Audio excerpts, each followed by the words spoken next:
Welcome aboard, my ghouls and goblins. Thank you for stepping up on the Really Scared ship this evening. This is, of course, your weekly horror movie podcast right here on Who Are They Movie Reels Entertainment. My name is Taylor, and I'm your guide on this journey every single week. Got a good show lined up for you. We got kind of a theme to our review films tonight. It's kind of our summer bash. It's gonna get cooler. Sun's going down, winding down. Kids going back to school in some variety. I don't even really know anymore, but going to school. Hey there. A good evening to you, my favorite ghoul, watching us all the way out in the sticks somewhere. Still managed to come in and hang out in the chat. You love to see that. We got 2 movies to review tonight. The Beach House on Shudder and Sea Fever from Fantastic Films, but is also streaming on Hulu. So hopefully you guys got a chance to check that out. It's our wet and wild episode. 2 movies right from the sea. Just a good time. So you throw in your swimming trunks and you get out there, and some other stuff lives in your body for a little bit. But that's summer vacay. That's my summer vacay. I don't know about you. But we can't talk about other things living in our bodies without a little help. And I always got to turn to my partner in crime, my top goblin. I think that's what he said he was. My top goblin, number 1. Connor Breedlove. How's it going? How you doing, my friend? I'm doing pretty good. I'm a little burnt. I don't know if you can tell. I got a little extra color on my face as well. I spent this last weekend out camping with my favorite ghoul. I spent an afternoon on a pontoon, and it was quite cloudy, so I didn't know that I was going to burn. And what actually is a pontoon? Just a boat. So you were out on a boat? Yeah, I was out on a boat. Had you watched Sea Fever before or after? No, I watched it right after. Oh, okay. That's probably Got home last night and watched both, and yeah, I'm glad I didn't watch them before. Yeah, last weekend I was splashing around in a big pond quite a bit with some strangers, and I think if either of these films tonight would have been in the back of my mind during that, I probably would have splashed a little bit lightly. But I came back. As far as I'm aware, there's no other organisms inside of me, so we're good. Yeah. I don't think it's been 36 hours yet, so. Well, for me, it has. It certainly has. Oh, okay. Good. So you're good. I got my peepers in my head, so I'm feeling good. Nick Ballbot looking handsome as always in the chat. Thank you for joining us tonight, my friend. Burns on overcast days. So. Yeah, apparently you can still get burnt on overcast days. Who knew? I didn't. My fiance knew. She told me to wear sunscreen, and I said, I got this. You got to put this. I have a sunburn, but it's only on my tramp stamp region. Oh no, it's all over. I got my thighs and my knees are burnt. My forearms are burnt. My neck and my shoulders, my collarbone, and my face. You gotta lather up on that SPF, my friend. Yeah, you know what? Next time I will. Next time you go pontooning, make sure to screen up a little bit. Yeah. We got a nice show for you guys. Like I was saying, plenty to talk about tonight. Looking forward to it. Not a ton of news, but we got a couple items to talk about. Before we get there, kind of unconventional. Usually I wait till the end of the episode to plug what we're doing next week. But sometimes you don't get to the end. Sometimes we run a little bit long. Sometimes we ramble a little bit. What are you drinking there? Don't tell me it's Sour Monkey. No! No! The monkey has joined us again. So, like I was saying, sometimes we run on a little long, get a little belligerent. There's no reason we would do that tonight. But just in case you don't make it to the end, I want to mention what we're doing next week. Not to bury what we're doing this week, because we still got a lot of cool stuff to talk about. But next week's exciting.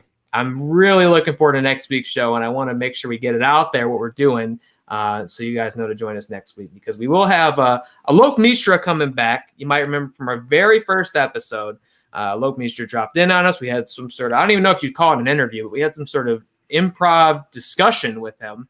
It was still one of my favorite things we've ever done on the show. He's coming back. This time we know ahead of time he's coming, so we're ready for him.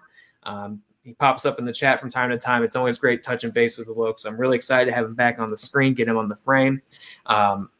Talk about 1BR naturally, and the fact that it's going to Netflix this month. I believe August 23rd is when that's going to land on Netflix. But he's not coming along, and I almost hesitate to mention it because I hate like putting out in public in case it falls through, because I'm always just worried it will fall through. But next week we'll have a Loke Mishra, and he's coming back with Naomi Grossman, actor from not only 1BR, but you may have also seen her play a number of characters in American Horror Story. First actor we've ever had on this show. And no small fish.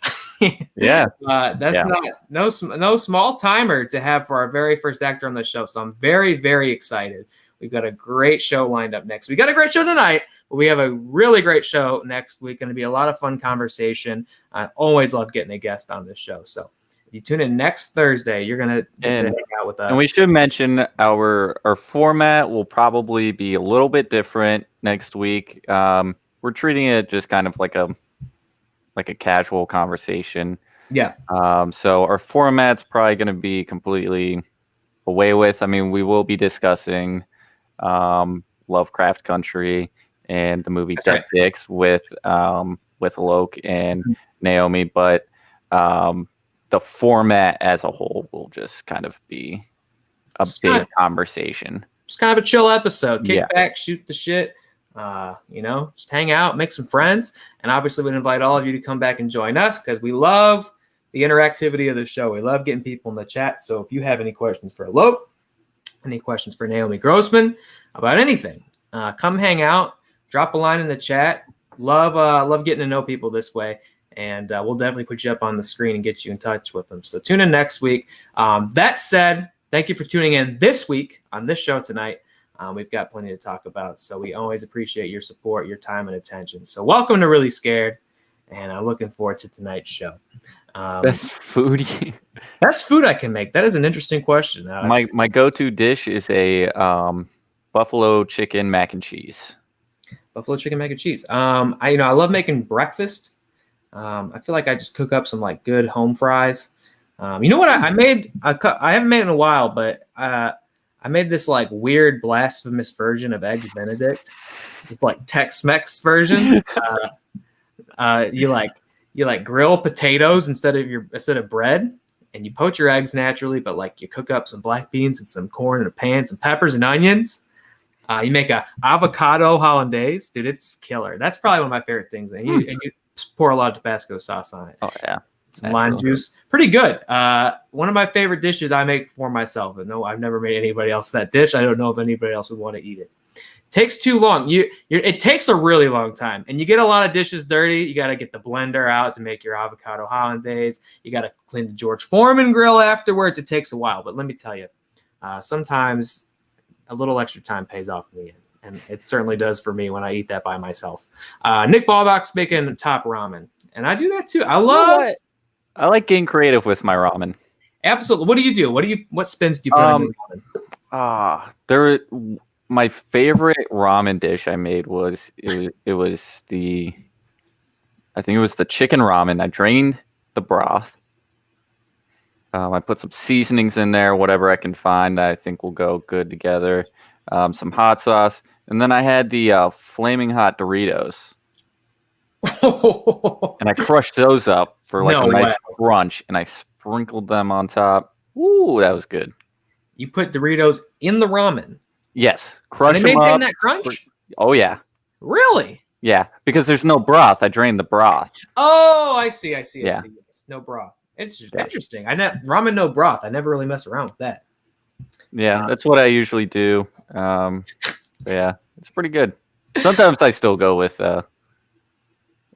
Jessica makes a banging lasagna. That's true. I don't know if you guys, if my fellow ghouls and goblins out there know this, but I'm not really one of those carnivores, and she made me a veggie lasagna that I quite enjoyed. Never got to try the buffalo chicken dip as a consequence of that life choice, but I would tell you, it always smells really good, and it always smells really spicy, which I like.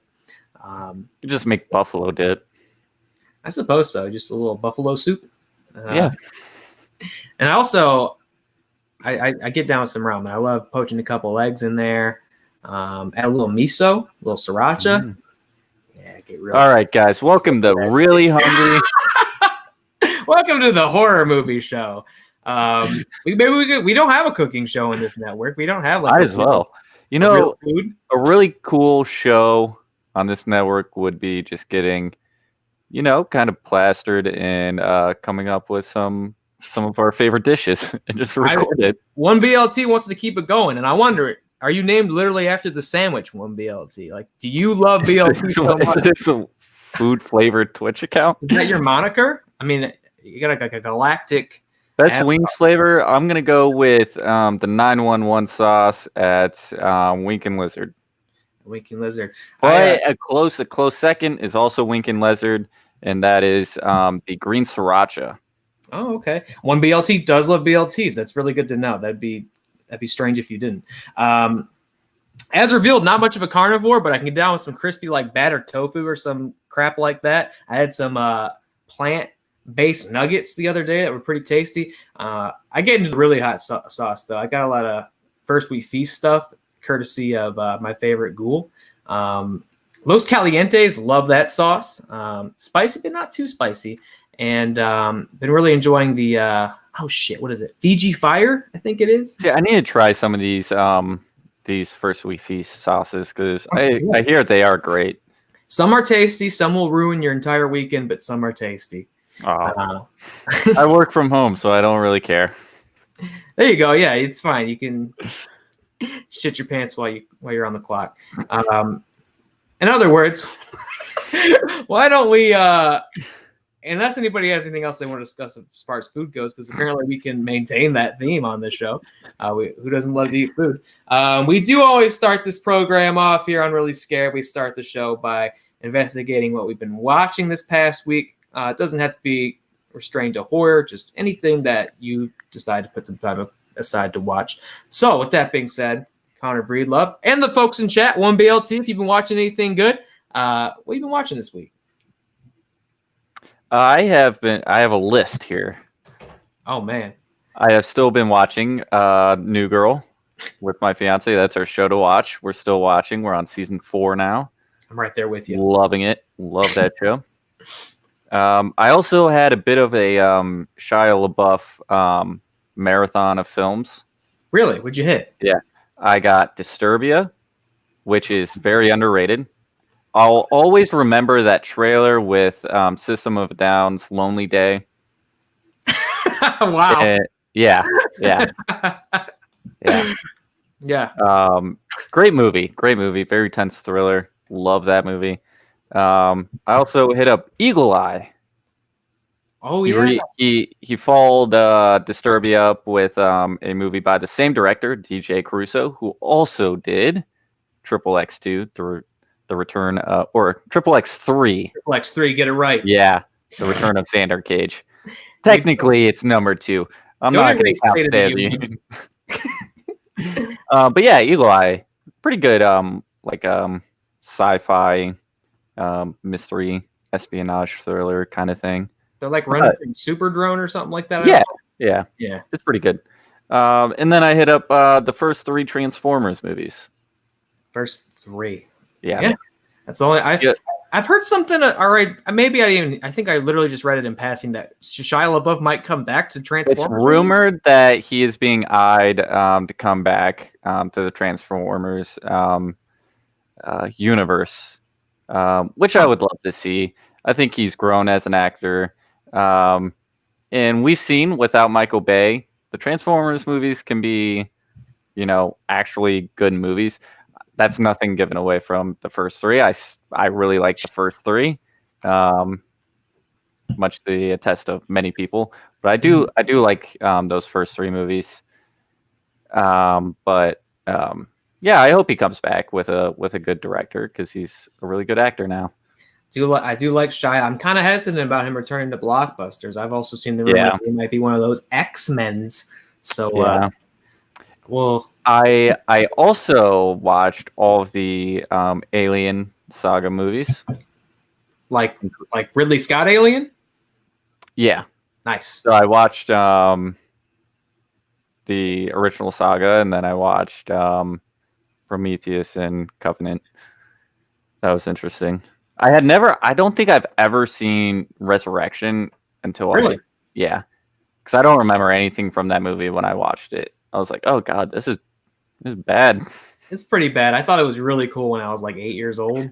I don't know what that fucking demon spawn was. I think Resurrection was actually the first Alien movie I've ever watched because I somehow was allowed to rent it from Blockbuster. As a kid. I don't know what con I pulled to be able to do that. Oh, hello. The aliens, I thought they were cool. Hello, mister. Can I rent this? Yeah, that's true. The clerk and my parents, I don't know what scheme I pulled that they thought, yeah, let's let them watch Resurrection tonight. And then I finished it up with Swordfish. Wow. You like that one? Another movie that I thought was really cool as a Me too. youngster. And then I watched it. I was like, this movie's fucking terrible. And it's weird because you watch those movies. Cool you watch those Warner Bros. Movies from like 99 to 2001. It's like they saved the color palette from The Matrix and just used it on all of their like action movies. It's just green. There's a lot of green. Isn't there a scene in that where like Hugh Jackman receives fellatio while like trying to hack somebody? Yeah. It's the equivalent to a gun to the head. Early 2000s. To crack a firewall. What you got John Travolta with the soul patch. Really cool. Yeah. You can purchase, I've seen it before, you can purchase that soul patch as movie merchandise. Can you? It's like a package. That wasn't a real soul patch? Well, I don't know. I don't know if he had a prop soul patch. I would hope Travolta's enough of a method man to grow the soul patch. But you could get a prop soul patch branded as Swordfish to put it on your face. Yeah. Swordfish. Swordfish. It's on Netflix. Swordfish. Check it out. 1BLT's sister sleepwalked into his room and scared the crap out of him. That sounds very frightening, and I'm sorry that happened to you. I hope you're okay. I hope she's okay. I didn't watch this much this week, which seems to be the trend. As previously hinted, I spent the weekend out camping with Jessica, which was a very nice time, very nice quiet time, kind of off the grid, just enjoying each other's company with her and her family, celebrating her birthday. As we mentioned last week, it was her birthday. And a child told me there was an evil clown that lived in the woods while we were there. I didn't see him. I didn't see the clown. I was looking out for him, but he didn't approach me under any circumstances. So that we're just going to say that's unsubstantiated at this point. Apart from the movies we're talking about tonight, though, we watched a couple episodes of Hannibal. Still getting through that. This is like my third or fourth time watching it, but Jessica's still experiencing that show for the first time. We got about midway through the third season. I know some people are still watching it for Netflix, so I don't want to spoil it, but we got back from Europe is what I'll say. Which concludes in a really great episode, just an insane episode, just everything they were accomplishing in that with Mason Verger and Hannibal and Will trapped there, and just a fantastic episode. I think she's watching ahead a little bit, so now she's getting into the Red Dragon stuff. But just always a treat to re-experience that show. Just an all-timer for me. Really happy that people are coming to it for the first time with it being on Netflix, and I can't recommend it enough. If y'all out there still haven't watched the Brian Fuller adaptation of Hannibal, just a treasure. Really hope we get to see more of that in one way or another. Other than that, not really anything else. Trying to read a little bit, for our book of the month pick. Paul Tremblay, Survivor Song. There we go. 2 frames, baby. We both got it. We're both literate. Hardcovers. Hardcover. That's new. That's mint. Paul Tremblay, Survivor Song. That is our book of the month pick, August 27th. We'll be coming back here for our book club episode to talk about it. If you don't have a copy yet, it's not too late to get one. It's not too late to start reading it because it's a good one. It's a page turner. I'm getting through it quick, and I know you guys can too. I think we're going to have a couple guests to talk about that, just like with Lovecraft Country. So I'm really excited about it, and excited to have more people on the show. 1BLT was watching Money Heist, but what is your avatar now, 1BLT? That is not what was there previously. What is that? That's frightening. You had a nice space scene before, and now it's like a It looks like a camel, but like if you shrunk a camel's head. I don't know what that is. That's very frightening. Why did you do that to me? Jessica is also camping right now as we do the show, and she's playing a Hocus Pocus board game. And she's been watching New Girl, Hannibal, and Frozen 2. New Girl has me laughing all the time. It's great comfort watching, you know. Yeah. You could throw Spotlight. Spotlight is a great film. She hasn't watched she watched Spotlight for the first time. Really great, really deep, heavy story. Mm-hmm. But great movie. 1BLT's never seen Frozen. Now, if you have a small child or several in your life, you are perpetually watching Frozen. So I'm gonna guess you do not have 1BLT with the scary camel avatar. You know, they're not movies. You know, after you watch them 100 times, I'm sure you like them less. But I like that Frozen too. I've listened. I know a lot of the words to a lot of those songs. Recommended. Check out Frozen. You heard it here at Really Scared. Check out Frozen and Frozen 2. Available on Disney Plus. So that's what we've been watching this week. We're just getting right through it, real quick. Through line, one end to the other. No wonder we're booking guests on this show. We got some news to talk about. We got some horror movie news. Starting off with something that I didn't even know was happening or getting made, which is actually kind of a consistent theme with our news this week. A lot of stuff I didn't even know was going to exist in the first place. We've got Clive Barker's Books of Blood is being adapted over at Hulu. No idea that this was happening. It's an anthology film releasing on October 7th, based on a short story by Clive Barker, which takes a journey into uncharted and forbidden territory through three tales tangled in space and time, which also, strangely, is being produced by Seth MacFarlane. He's getting away from comedy, kind of like Adam McKay.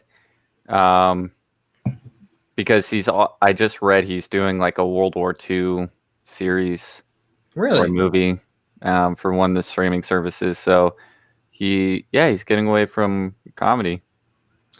Interesting. Branching out. I didn't know that. I know he'd gotten away from, well, not got away from, because I'm sure he's still somehow attached to Family Guy, but yeah, I know he's doing Orville, which I've never watched. I know some people like that show. Getting out to horror. I mean, look, we've talked about before. The funny people come into the scary stuff. It often works out pretty well. So maybe I have no idea what Books of Blood is. You know, I don't either. Well researched. No, because I haven't read really any Clive Barker, if I'm being completely honest. And maybe we can remedy that one day via our book club. But I'm not very intimately familiar with it. So it's an anthology movie, so I think it's based on a couple short stories, or maybe Books of Blood is a collection of short stories from Clive Barker. But I do know Clive Barker is a name that makes me go, oh? Yeah. Makes to go, what is it? Guy makes just weird, visceral, gross stuff. Obviously, you guys don't know, he's the man behind Hellraiser, and he's trying to be the man behind Hellraiser again, from what I understand. He's trying to get the full rights back to that character in that world. But in the meantime, Books of Blood's happening, so he's still optioning stuff, even though he wants Hellraiser back. So this is cool. Hulu's getting in the horror game pretty deep. Yeah. So you love to see it. So some Clive Barker to watch later this year. We'll absolutely have to take a peek at that on this show. Something else. I guess I knew this was happening, but I didn't realize it was so close to coming out, which is the sequel to McGee's Babysitter, the Babysitter Killer Queen. We got a first look at it coming to Netflix on September 10th. Soon. Yeah, really soon. Like, there's not a trailer or anything for it yet, and like they're just like, yep, gonna check it out in a couple of weeks. We got a couple stills from it. Most of the cast is coming back, including the antagonists from the first Babysitter movie, but no Samara Weaving, which makes me a little sad. I'm not sure if that was just her choice or scheduling. Probably her choice. She's big now. So. I like her in everything I've seen her in so far, including the first Babysitter. Did you see the first Babysitter? Yeah, I love it. So I'm really excited for this. I love it. It's so much fun. Yeah, just kind of a good, campy, over the top, fun horror comedy type thing. So I'm excited there's more of this. I do wish she was coming back. And correct me if I'm wrong, spoilers for The Babysitter, but didn't all the other antagonists die in the first one? Yes. Okay, I thought so. So interesting that they're all coming back. Like I saw in that still Robbie Amell's character. I saw Bella Thorne's character. It's interesting that they're all coming back, which makes me even more sad that Samara Weaving isn't, because I thought she was definitely part of what made that first one so good. But, not a lot of McG love out there in the world, Not that I've noticed anyway. It's true. He's found a home at Netflix, so he did The Babysitter, and then he did some alien movie with a bunch of kids at a campground. It was all right. It's all right. I like that first Babysitter. I'll come back for this one. Any good fiction recommendations down in the chat for one BLT with the creepy avatar?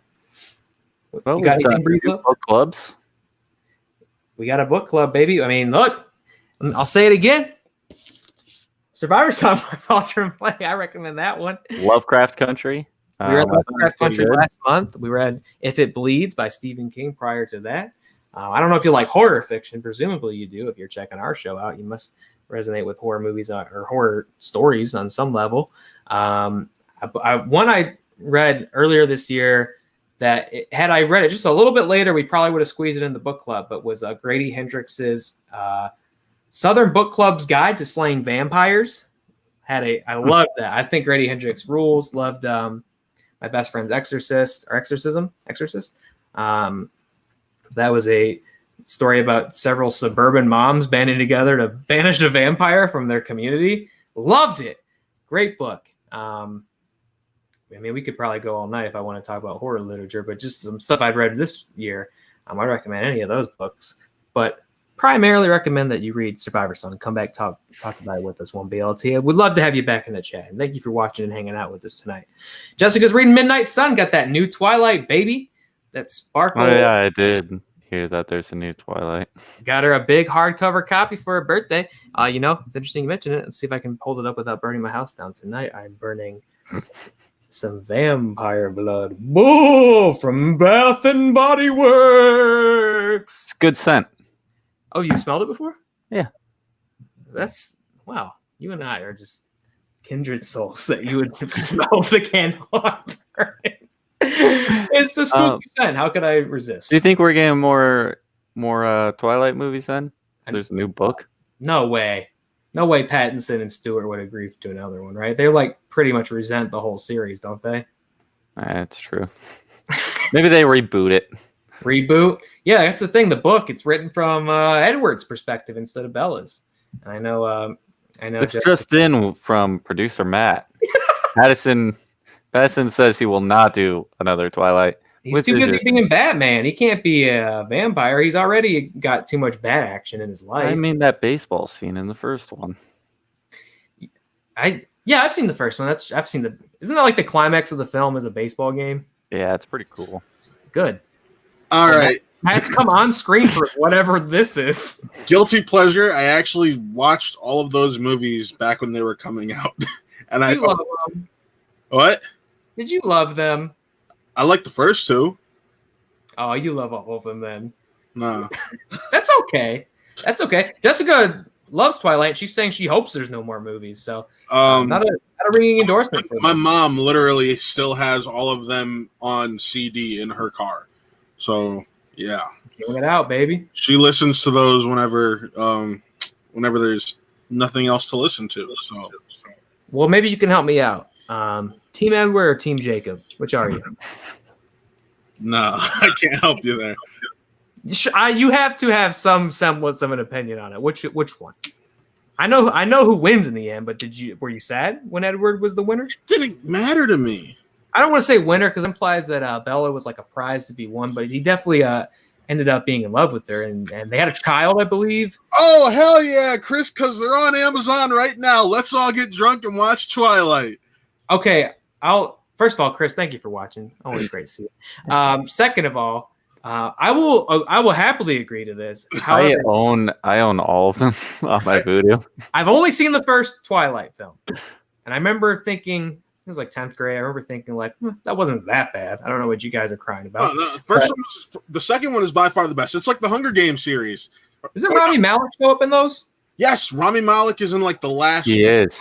He's in the last two. One or two. Yeah, that's what it is. Last one or two. All right, I forgot about that. He just shows up, and you're like, yeah, that was back when Rami Malek was taking any work that would come his way.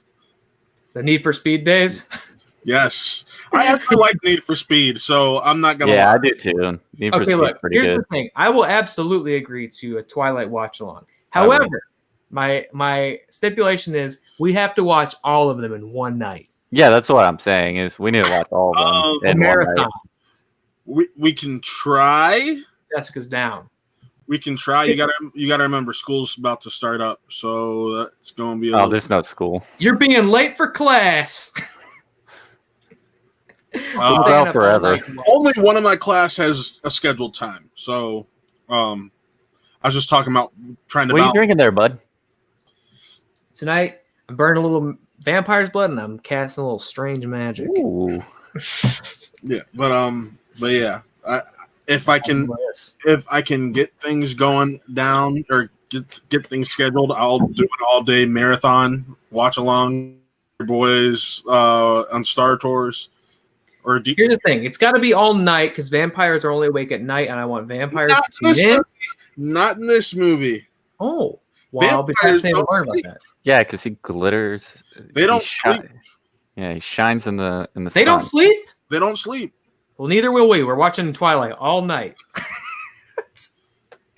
Oh, Need for Speed has Kid Cudi in it too. Yeah, I'm extremely biased because it has Kid Cudi and strong Rami and Aaron Paul. Yeah, I was about to say, Paul. and Michael Keaton. Oh yeah, Michael Keaton is in it. Yeah, it's a pretty dope movie. Chris, you contractually now have to also join us for this marathon. Yep. Yeah, you signed. 4 movies, right? They split the last one into 2. It's 5 movies because there's 5 movies. 4 books, and they split the last one into 2. 5 yeah, so movies. we're looking at about because each one's a little over. They're over 2 hours. Half to 2 hours, if I remember correctly. No, they're all like 2:15. So we're looking at around 12 hours. 5 movies, no breaks. Connor, you can bring the strange monkey if you want. Oh, I will. You didn't need my permission. And well, I don't know. Maybe we'll raise money for something in the meantime. I think that sounds like a good idea. Yeah. Let's see. How long are the 5 Twilight movies combined? It's a combined for the theatrical cuts. A combined 607 minutes. I have all the extended cuts. Oh God. Oh yeah, let's experience the artist's vision. I mean, granted, that's only 27 minutes more, so that's not much difference. Let's do it. No doubt. 1 BLT. I'm sorry, no pee breaks. You got to bring Twilight into the potty with you. Just how it is. Hell yeah, let's do this. I would love to have the first Really Scared watch along. Well, there already has been Really Scared watch alongs that predate this show. The first official Taylor Really Scared watch along. It's Twilight. I will say that you got to go based off of where it's easy for them to access them. Right now, they are on Amazon Prime, so it would have to be the theatrical cuts. Okay. Or I could just give everybody my Voodoo. But we can't watch it all at once. No, you put the Voodoo in the login in the chat so anyone can check it out. No, mine you can.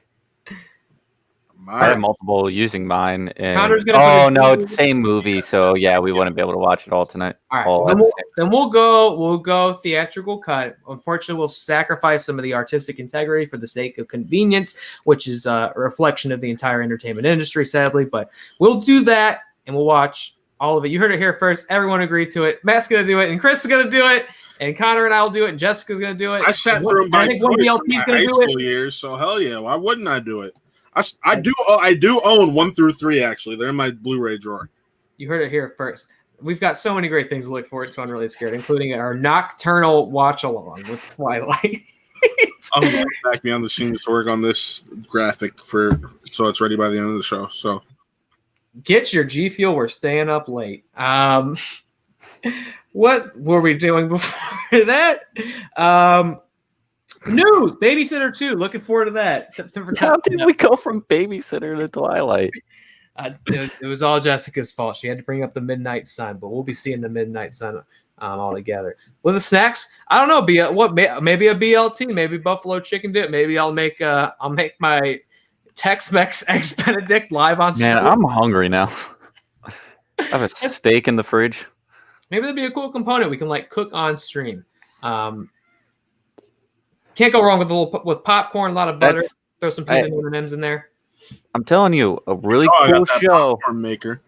A really cool show would be just, one or two, maybe three of us getting really drunk and, cooking a meal together. And then enjoying it on camera.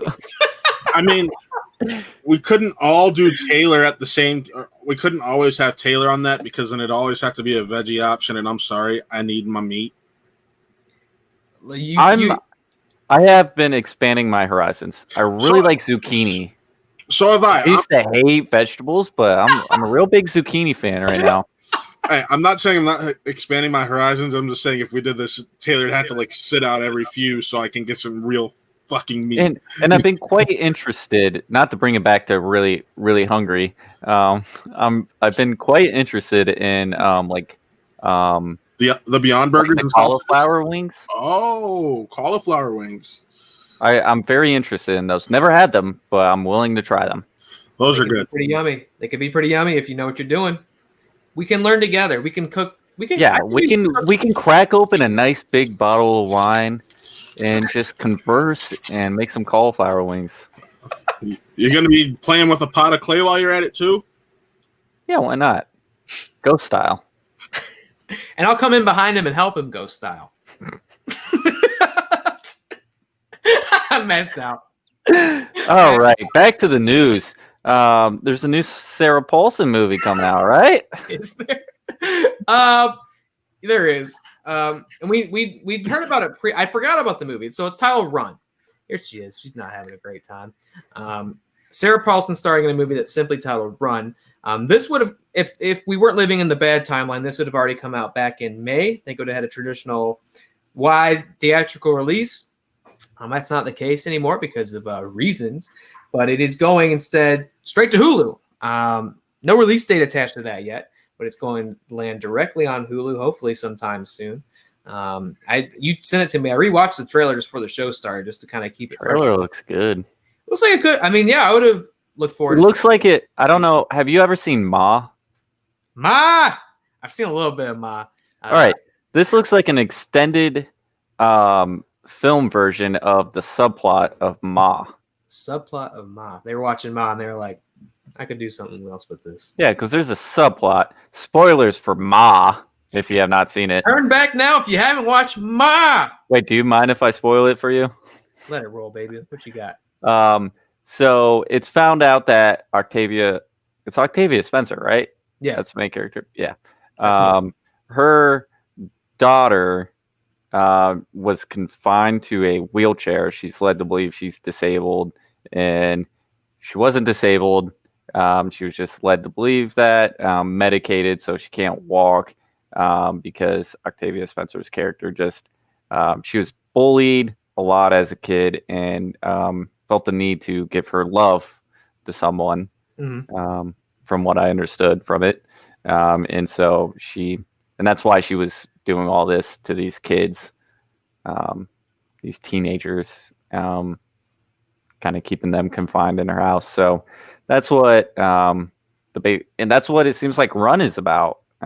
Seems like her daughter is confined to a wheelchair or like kind of disabled in some way, and has to stay medicated. But I think she uncovers a dark truth.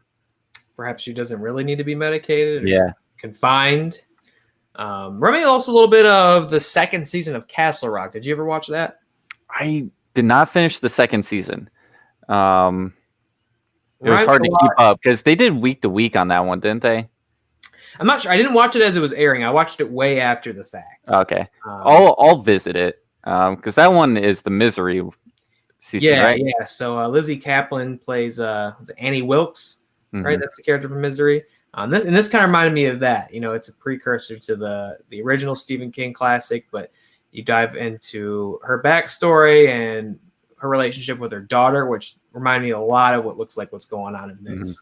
And it also crosses over with Salem's Lot at the same time. So a lot of a lot of weird things happening in that. I like Castle Rock, man. I hope they do a third season. I don't know if they've said whether they're. I know the second season didn't have like the big of fanfare the first season had. And with decent reason, I didn't like it as much, but I did still enjoy it. I mean, it's an interesting premise of like, let's just take a ton of Stephen King stuff and throw it at the wall and see what happens. It's a shame if they don't do another season of Castle Rock just because of like a dip in ratings in the second season. Because I mean, movies do that all the time, and then we get 6 movies of something that had a bad second movie. Right, and there's no shortage of stuff you could adapt. In that setting. So, overall, I'm really looking forward to Run. Yeah, hopefully it comes out. Maybe they just tell us, it's coming out in September. Yeah, for sure. I would definitely like to see that at least by October, maybe October release. You got to do that strategic, scary, spooky tie-in release to Halloween. But looks good. Yeah, no, and I mean, Sarah Paulson's a legend, right? So I'll watch her in anything, and she's really good at the unhinged stuff, right? Yeah. And I'm not talking Russell Crowe's Unhinged. When are we gonna see that? I can't wait for that. When is that? Producer Matt, if you're listening, can you tell me when Russell Crowe's Unhinged is coming out? If I remember correctly, it actually comes out next Friday. Oh. Really? In theaters only. No, what? No, there's no way that's theaters what does that even only. mean? I don't even know what that means anymore. Theaters only. No way. I mean, don't get me wrong. I'll drive in. I'll do a drive-in for Unhinged. And I might drive out quite violently. I might drive over. Yep, the 21st. Everybody else's cars. The 21st. 21st. He's getting unhinged. And we got that. Okay, well, we got to figure out where that fits in our calendar because I got to see that. Also, I want to plug this at the Autorama on the 27th through the 30th. You can see Evil Dead and Zombies. Oh, really? Is that like the Italian Fulci? Mm-hmm. Fulci, like the sort of unofficial like Night of the Living Dead sequel or whatever? Yeah. Yep. Oh, that's kind of really cool that they got that. Yeah. I think 27th is a Thursday, but I think I have some days off that week where I'm going to try to catch those because that's a really cool lineup. Honey, are you listening? We got some more scary movies to watch at the drive-in. Sorry, we got some more. They're yucky ones. Hell yeah, looking forward to that. Local listeners, which I'm assuming are most of you, the Autorama's got some cool movies coming up, so check that out. Support your drive-in. Great time to be doing that. Always have a blast at the drive-in. Also in our news, we've got Shudder recently announced that they are doing a second season of Cursed Films, a series I have not personally had the pleasure of watching still, but Connor, I know you got down with some Cursed Films. Yeah, I watched a few episodes, and it's really cool. Some of these movies I had no idea had Cursed productions. Like, I think I talked about it, on one of our first episodes. The Omen, I didn't know was a Cursed production, but there was some creepy shit that happened. I'll talk about it again. There was like a set designer, I think, or a producer. They were driving some stuff into set right outside of a town actually called Omen with 2 N's. And was driving behind a truck carrying some like sheet metal. And they wrecked and a piece of that sheet metal flew through the windshield and decapitated him. Yikes. Yeah. Shit. That'll bring down morale on the set. Yeah. Yeah, I know they've got they had obviously the famous Twilight Zone accident. Poltergeist. And that Exorcist on there, right? Yeah. Yeah, they haven't said what movies they're doing for the second season of Cursed Films, but based on what they said, they were going to cover some productions that happen outside of the U.S., some foreign films too. So I guess there are some fascinating stories, production horror stories out there that maybe are not as readily familiar to a U.S. audience. So that's even more exciting to me because I'd heard some obviously like famous, like the Twilight Zone one's very infamous, very tragic, but I'd heard sort of about how difficult some of those productions were. So going outside the U.S. and maybe some films I haven't even seen in the first place could be fascinating. I have a cursed film for a couple people. We got Beneath the Scales, and also silent film. That's it. Now that's a deep cut. Yeah, that's a real deep cut. Find that on YouTube. What is See Breedlove Films on YouTube? Yep. There you go. That's a plug right there. That's a plug master. The plug master didn't even anticipate. I'm gonna check out that Cursed Films eventually though, because that's super down my alley. Oh shit! I'm not. That wasn't me. That wasn't me. I can't control what's happening on your screen. We got a little kitty cameo over there in the Breedlove frame. Is that pickles or waffles? Oh, that's Waffles there. This is Waffles. This is the asshole known as Waffles. Yeah, Waffles is a threat, if I understand right. Oh yeah, he's a threat. He just keeps getting bigger by the day. I'm genuinely terrified by him. Yeah, I'll check out Cursed Films. No, yeah, I'm glad they're doing more of it because it seems like a really cool series. And yeah, when I eventually, whatever lifestyle where I have more free time, I'll get around to Cursed Films eventually. And I don't think we've plugged Shudder enough. If you don't have Shudder, just get it. Yeah, if you haven't heard of Shudder yet, we're only reviewing another exclusive Shudder film. It's only $7.99 a month, and most of the movies we watch on here are Shudder exclusives. Definitely happens. I mean, they got a great. I mean, we're definitely not sponsored by Shudder, and might as well be. But I really, it's true. It's they're advertised as like Netflix for horror, and they are. I guess they're a horror exclusive streaming service. But they got a great library. Not only do they have cool exclusive stuff that they pick up and distribute that way, but just like a great backlog of stuff, and they're always adding to it. I mean, and it's cheap too. You get a free week, and then it's pretty cheap compared to the other stuff out there. So if you love horror movies, man, and again, presumably if you're watching this, you must at least enjoy them to some capacity. Definitely give that free week at the least and see if you like it.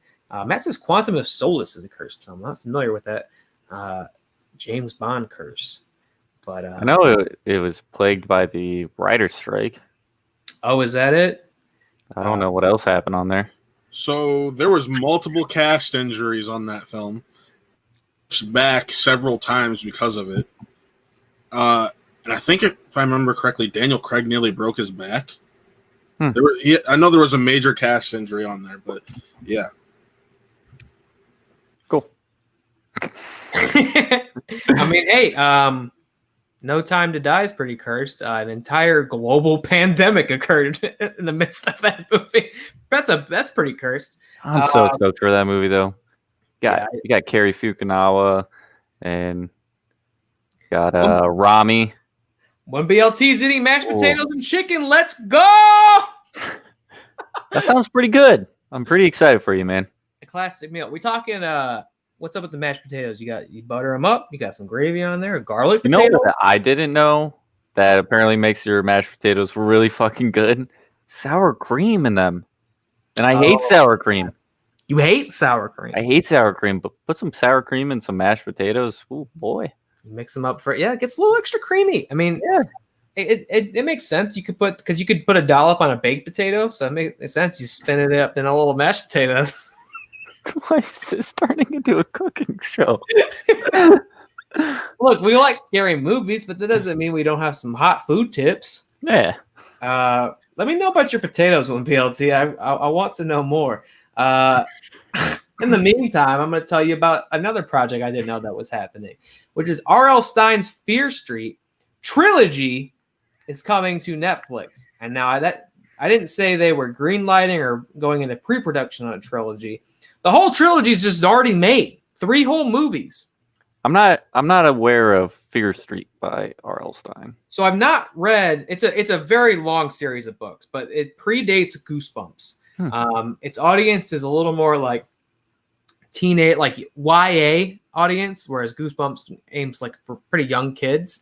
It's like his YA series, but it predates Goosebumps and all his huge success and notoriety. But after he blew up from Goosebumps, I think there's upwards of like 50 Fear Street books. Jesus. I know it's in contention whether R.L. Stein actually wrote all of those books, and the same is true for Goosebumps, I believe, or if he just kind of edits them or whatever. But yeah, no, it's one of his original series. I've not read any of them, so I don't know intimately what they're like.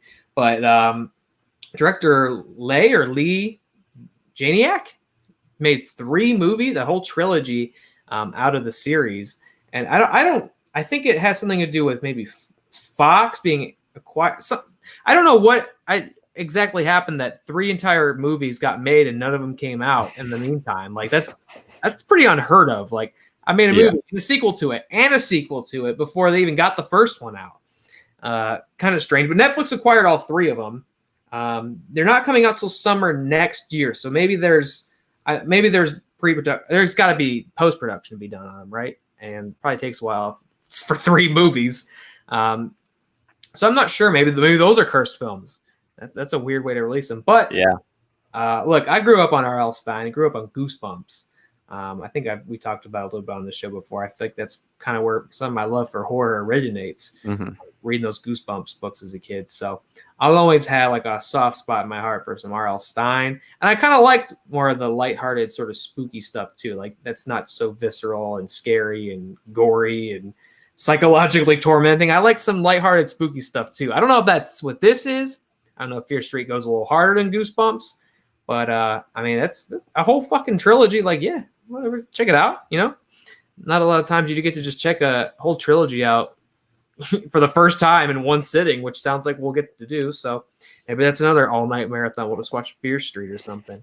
Jessica signing off the chat. Mashed potatoes, sour cream, butter, salt and pepper to taste, minced garlic, and whip it in a KitchenAid for a thick, smooth texture. What do you think about that recipe? That sounds like an A1 recipe right there. So as I previously hinted, I like breakfast potatoes, and now what I like to do is chop up a couple redskins. Redskin potatoes. That's the way to go. A couple red skin potatoes, a little bit of onion, a little bit of bell pepper. Put that in a pan with some foil, little olive oil. Throw a little salt and pepper on there. A little cayenne, I think, is really necessary. A little minced garlic. Throw that in the oven. I think at about 400, maybe 350. Been a while since I made these breakfast potatoes. It takes a while. It does take a long time to bake. About 30 minutes. Pop them out, and then you get your hot sauce out. And again, you put some scrambled eggs next to those. You can put some poached eggs on top. You can do whatever you want. Those are some potatoes I like. I love potatoes. It's got to be said. I love a good potato. I love doing this show. We're the best horror movie show in the game. Where else are you going to find your horror news, your food recommendations? We're so good at this. All in one place. Lastly, in the news of stuff I didn't know was going to... Yeah, I didn't know anything about this. And this has got to be the biggest story. And this came out just today with no warning. We're being welcomed to the Blumhouse. Look, I like how that fits so cleanly right between you and I. Welcome to the Blumhouse, Amazon original exclusive movies. Blumhouse Studios announced that they're partnering with Amazon Prime to release a anthology series of 8 different movies starting in October of this year. Beginning October 6th, the films will include The Lie, Black Box, Evil Eye, and Nocturne. Those are the first 4 feature-length films, and then the other 4 are going to come out sometime next year. It was said in the press release, each film presents a distinctive vision and unique perspective on common themes centered around family and love as redemptive or destructive forces. That shit sounds intense. Yeah. How many movies and how many partners does Blumhouse have? Because over at Hulu, he's producing a movie a month. Right. And then he's got 8 more coming to Amazon. He has some Netflix stuff coming out, Apple stuff. Like, dude, does he just have his finger in everything? Seriously, it's like, I'll have what this dude's having. Am I right? Like, this guy drinks Seriously. G Fuel. It's a lot of work. He's just making deals left and right every second of the day. Like, it's not enough to have one exclusive film release contract with one streaming service. Let me get all of them. Literally all of them. Like, next thing you know, he'll have HBO and Peacock. And in addition to... he has Quibi. Quibi. He's making Quibbies. You're right. He's making lots of Quibbies. And the guy's making Michael Myers movies, and he's making Universal horror movies. He's doing Five Nights at Freddy's. Five Nights at Freddy's. He's making Spawn.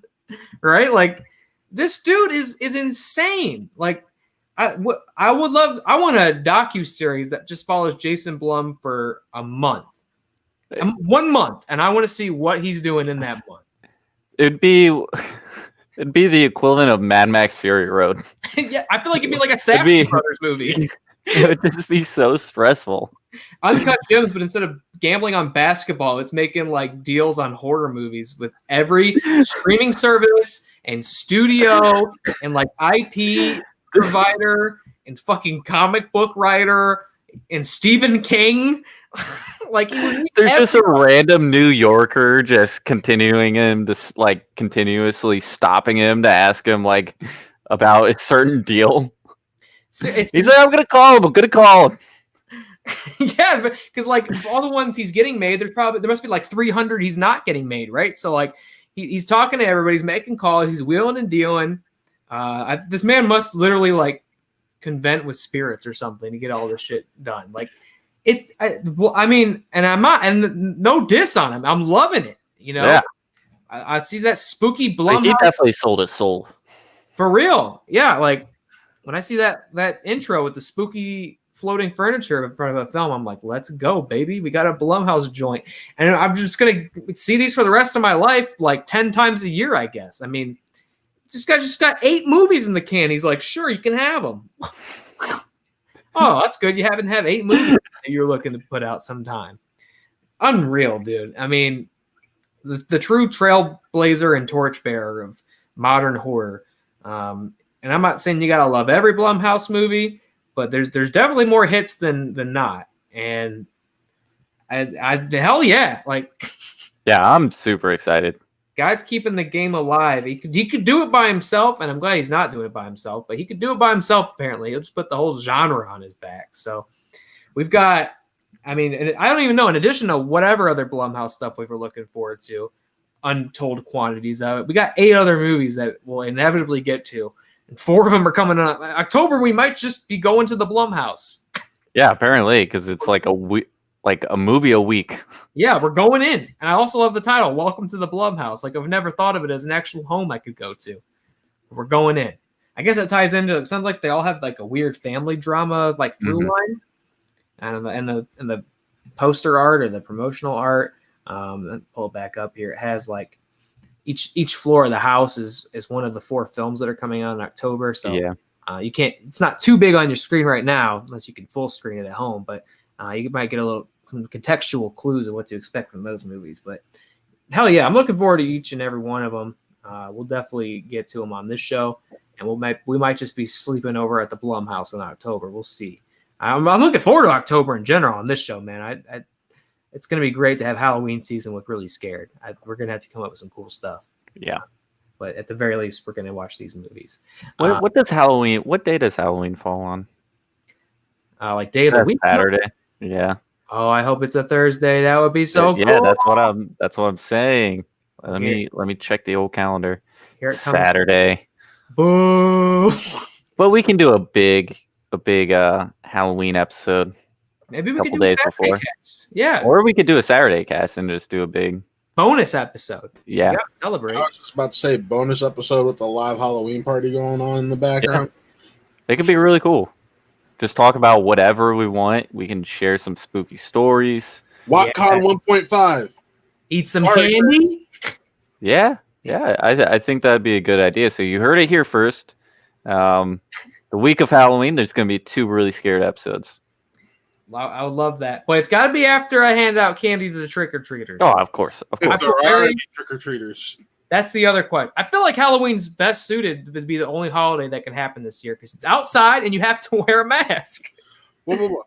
But you also got to remember, you're handing people candy. Yeah, you're right. I'll just like throw it at or just dump it in a bucket or no, because you're gonna have a ton of filthy little hands in there. Simple solution: have the driveway and just throw it to them. That's true. Simple solution: T-shirt gun. Shove some candy in. Gonna shove the candy all over the place and cause it to blow. Just blast it at them. Jessica's right. I forget. I don't hand out candy anymore. I go trick or treating, and I get to watch wonderful children I live vicariously through them as they get the candy. Best candy, Sour Patch Kids, easy.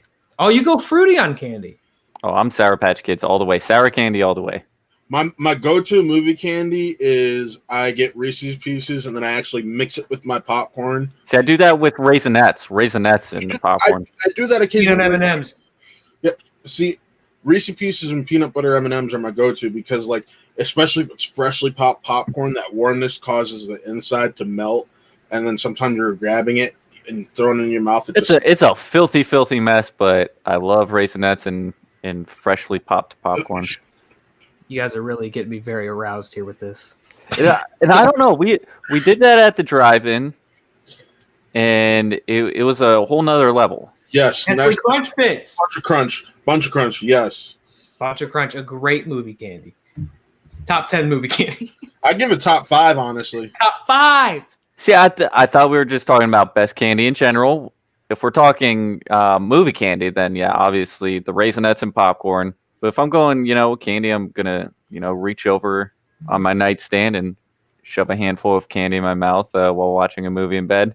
I'm doing Sour Patch. Going Sour Patch. See, you know what I don't like about Halloween candy? I haven't had this problem in a long time because How small it is? Well, no.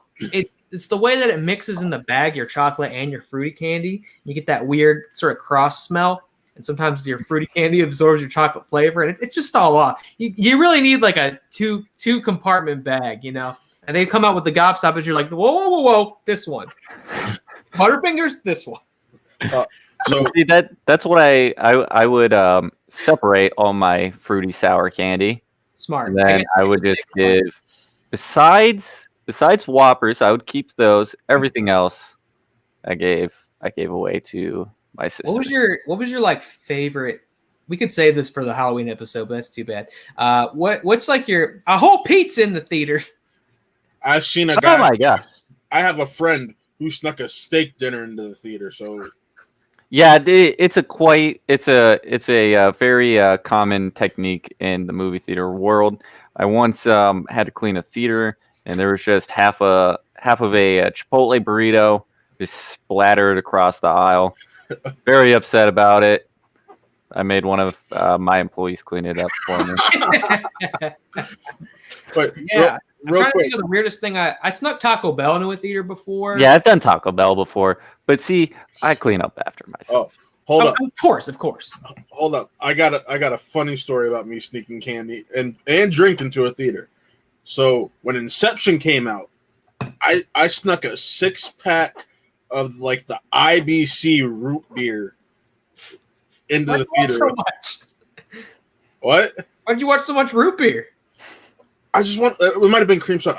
I just wanted that specific brand. So, and it's those glass bottles. So like I set it down. Wait, how did you smuggle it in? What did you put that? I'm a bigger guy and I just hid it under a hoodie. 6 bottles? Yeah. Oh yeah. It was a hoodie. It was between my hoodie and my my cargo shorts. So like I had like a couple bottles in side pockets, and I had a couple bottles Just strapped. Yep. Smuggling cream soda. But of course, me being like, what was it? Inception was what, 2010? 2010. Yeah, so I was like 15 at the time, or 16. I'm trying to set the bottle down carefully because they're glass bottles. And of course, I moved my foot at one point and knock it down, and you just hear the rolling of the bottle. And just, who the fuck brought beer into here? I'm just like, I mean, it wasn't used technically. It wasn't. Yeah, I didn't bring beer. I brought cream soda or root beer, one of the two. I remember having like a desperation period in my life where I could only afford to sneak food in, and I would get so envious. Wait. Was this during the Movie Pass days? Most certainly during the movie pass. And there's really nothing that defines like sick desperation than the Movie Pass days. But I would get so envious of like how good the popcorn smelled that I at home like made some Pop Secret, put it in a Ziploc bag, and then stuffed it in my pants. So I could still have my popcorn at the theater. The baby would use the baby bag to smuggle in food, drinks. I do think that I think women do have the advantage of, it's nobody thinks twice about having a bag in public. So except Cinemark apparently, because Cinemark has those rules where bags have to be within a certain size constraint. Right, that's true. A refillable bag out of the trash equals free popcorn from one BLT. Fun story about trash bag popcorn. Back when Connor used to work at the movie theater, he would, and it was that one when you were with your ex, the one Oscar movies night, because it was always either you made it or Connor made it, but neither of you ever made it at the same time. And it was the one that Connor made it. And he brought this big bag of popcorn in the yellow trash bag. Dude, that's one of those as a gift. And it was in my room for weeks. Yeah.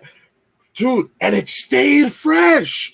It was pretty remarkable. Like my dad was like, this popcorn's been sitting here for a month. And he opened the bag. He's like, it tastes like it just got popped yesterday. Yeah. Yeah. I miss those days. I do also miss the days of having 40-gallon bag of popcorn in my room. Back to the refillable bag out of the trash. There was this one kid that always stole like one of the refillable buckets out of the trash and then would try to get popcorn. And like I knew who he was. I would watch him walk past the concession stand, sneak into a movie, come back out with a bucket, and I'm like, dude, you didn't buy this. He's like, what do you mean? Yes, I did. I was like, do you have a movie ticket? And I would bust him on two things and kick him out. Got him. God. I feel like refillable bag out of the trash is maybe always a suspect move, but very much. Especially now. One BLT, when you return to the theaters, will you get a bag out of the trash for free popcorn? Let me know. I'm interested to get your perspective on this topic. In the meantime, we got some trailers to talk. I like this. I like this. We say this show goes off the rails. I like that we've just kind of removed the rails from the equation. There are no rails because we've turned into a horror movie food podcast. I don't think there's even a train to speak of at this point. We're just out there. If you're not watching and you're listening it instead, very sorry. Yeah, it's got to be said. We do. If you don't catch us live, you can always tune in on iTunes, Spotify, and SoundCloud. We got to try to get on our iHeartRadio. Chris was able to get up on there for Chris's sake. For Chris's sake, Chris Anthony Lopez's fantastic new podcast, which you can pretty much catch on any conventional podcasting medium. Just got done talking to Toby Barkwell, Mr. Happy Sunday himself, about Jurassic Park on the most recent episode. Go check that out. And if you listen to this show, just the audio, you might be confused by some of the segues and transitions, but we got a live chat, and I love interacting with that live chat. So if you're like, why are they all of a sudden talk about potatoes? Somebody probably brought up potatoes in the live chat, and I hope you're on board for it. And you should check us out live instead sometime. Come and hang out, and you can bring up potatoes or whatever you're most interested in. We are most interested in horror movies, 100% of the time. So we're gonna bring it back to that. We're gonna talk about a couple trailers that came out over the past week. As usual, if you are watching live, and I very much thank and appreciate everybody who's still with us. hanging out with us.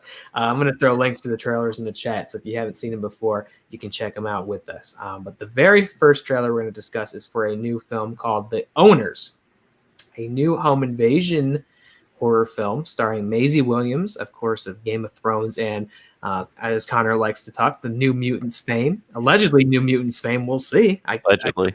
I've heard he's in it. By the way, did you guys see the TV spot for that dropped this week? Where one guy's jumped in the pool, and you just see that creepy ass hand. I was losing my shit. Yeah. Apparently they're full steam ahead because they're playing TV spots during the NBA games. So usually they push their like big tentpoles during NBA games. So apparently it's full steam ahead for theaters in 2 weeks. August 28th. They're really committing to the bit that movie's coming out. It's going to beat Tenet to the theaters. You love a good bit. You love a good joke, and they're doing a really great job at committing to that joke. So yeah, good for them. I'm hee-hawing over here. I'm convinced I will see Owners before New Mutants. Right. Which I'm not bad about. Owners looks good. It looks like a some Don't Breathe energy. Yep, I was about to say, it reminds me a lot of Don't Breathe, just a little creepier with an old couple. Right, or maybe even like a little Ready or Not. Yeah, it was I love. Yeah, just kind of the tone of it, like sort of a scary movie, but also some silliness in there as well. Yeah. This looks cool, and I like Maisie Williams. Yeah, it looks like she and a couple of friends break into this a very wealthy elderly couple's home, intent on stealing something. But that plan goes haywire real quick, and it seems like she might even be the only one who survives whatever happens to them. But she is in fact the most vulnerable one in the equation, as these old people are springing traps, and they've got some nefarious plan, and a shit ton of bugs are in their house or something as well. This looks good. It's coming out September 4th is the release date on it. Now, I'm not sure if they're also committing to the bit that this is going to play in a movie theater, or if I can catch this at the drive-in, or if this is going straight to VOD. But September 4th is the release date attached to that. So that looks cool. I'm excited for that. That looks pretty solid. I like the home invasion subgenre, and I like Maisie Williams, and this looks like that kind of fun tone that I look, or like You're Next, another good one, like that. Those types of movies. This was like another entry in that sort of subgenre, so that looks good. We also got a trailer for a film called Alone, kind of a straightforward, like grounded thriller. Did you get a chance to check out the trailer for Alone? Yes, I have. And isn't the one guy? Isn't he from Outsider? Is he? Which character was he? The one cop that goes bad. Oh, Jack, right? Yeah. He would. Yeah. Oh, I didn't even see that. He's also in Ozark, the first season of Ozark. Oh, so he's a Bateman buddy. Yeah. This looks good. Yeah, kind of a straightforward woman who's driving alone, going on some sort of road trip, long drive, being pursued by some weirdo on the road, some sort of like stalker type, who does eventually, seems like, kidnap her and holds her captive until she escapes, and it looks like some sort of survival movie as she's like out in the middle of nowhere trying to survive as he's coming after her. This looks, I mean, I feel like a lot of movies like this come out, and I always think of like Lifetime movies when I see something like this, because I grew up watching Lifetime movies. Yeah, me too. Dude, there it is. You and I just always are on that level. But this looks good. This is coming out September 18th. Again, not sure. That's just a straightforward VOD. It's hard to even ever, if it's not coming straight to a dedicated streaming service, it's hard to ever really say how movies are coming out these days. Yeah. This one's coming out September 18th somewhere, and I will definitely give it a look once it comes out. We also got a trailer. I think this just aired today. Yes, this just came out today, and this is what I've been staying on because I am excited to talk about this trailer. Oh, I think I know which one this is. Right on. Matt wants to talk about The Devil. Oh, yeah. Time, a new horror film, psychological thriller that's coming directly to Netflix on September 16th. A trailer just dropped today. Man, this thing looks so good. This looks. It's supposed to be an awards contender. Actually, it was going to be one of Netflix's theater releases, and to think of that, I'm just Tom Holland, especially if Cherry does release within this window, that still ends up being the Oscar nominations. He could honestly get nominated twice based off of what people I know who were in Cherry are saying from when they worked with him on it, and what I'm seeing in this trailer. Because my God, and can we talk about the Pattinson renaissance that we're getting? Because this just looks like the whole cast. The whole cast is insane. Fact. You got Bill Skarsgård. You've got playing his dad. You got Arpats. You got Sebastian Stan. Yeah, Riley Keough. Yep, Riley Keough. Like, everybody's in this movie, and it looks so good. Yeah, I'm loving the accents. I'm loving the violence. yeah. I'm loving the tense energy of The score for the trailer even had me. I was like, oh, I like this. Give me more. Give me more. I just wanted more. I wanted to see the movie right this minute, which is... Yeah, and I'm happy it's coming out next month, because Yes. I don't... If this was like a few months down the road, I was going to be very upset, but I can watch it at home They're giving it to you in a month. Well, yeah. I gotta say that's the one thing I do like about Netflix is they don't give you trailers until the product is a month out, which I will say I respect, because sure, I understand when you're in a theater you want to build up that months long anticipation with multiple trailers, but Netflix is like, no, you get one like a month out and then you get another one like 2 weeks out, and that's it. Because it's going to be at the top of their Exactly. Their service up until then. One BLT says, looks good to watch with some mashed potatoes. Honestly, probably. I'll probably whip up some mashed potatoes and watch it. One BLT, if you'll watch this movie while eating potatoes, so will I. I'll commit to that bit right I'm going to reheat a steak and watch a Project Power tonight. That comes out at 3 a.m., doesn't it? Yeah. I'm excited for it. I love that's actually on I love some Joseph Gordon-Levitt. Yeah, I love some Jamie Foxx. And that is actually going to be reviewed this Sunday on Who Are They Real Talk. Let me check my schedule real quick. There it is, baby. Always get stuff on this channel. At this point, almost every day of the week. I also forgot what I watched recently because I wasn't on Real Talk. Umbrella Academy 2. Did I mention that last week? Last week you did, yeah. Okay. Never mind then. Move on. Devil All the Time looks fucking awesome. I can't wait to watch this. Just everything about it's hitting correctly for me. We'll obviously absolutely cover that on the show. Well, I won't be able to make it on Real Talk this Sunday. I am working till 9. Damn. Oh no, you'd still be able to make the review portion because we don't start till 8. Okay. I'll try to pop in. But no, I will say this. I will always think back about when my dad reacted to Robert Pattinson getting cast as Batman. He's like, they went with the fucking vampire. Turn to today.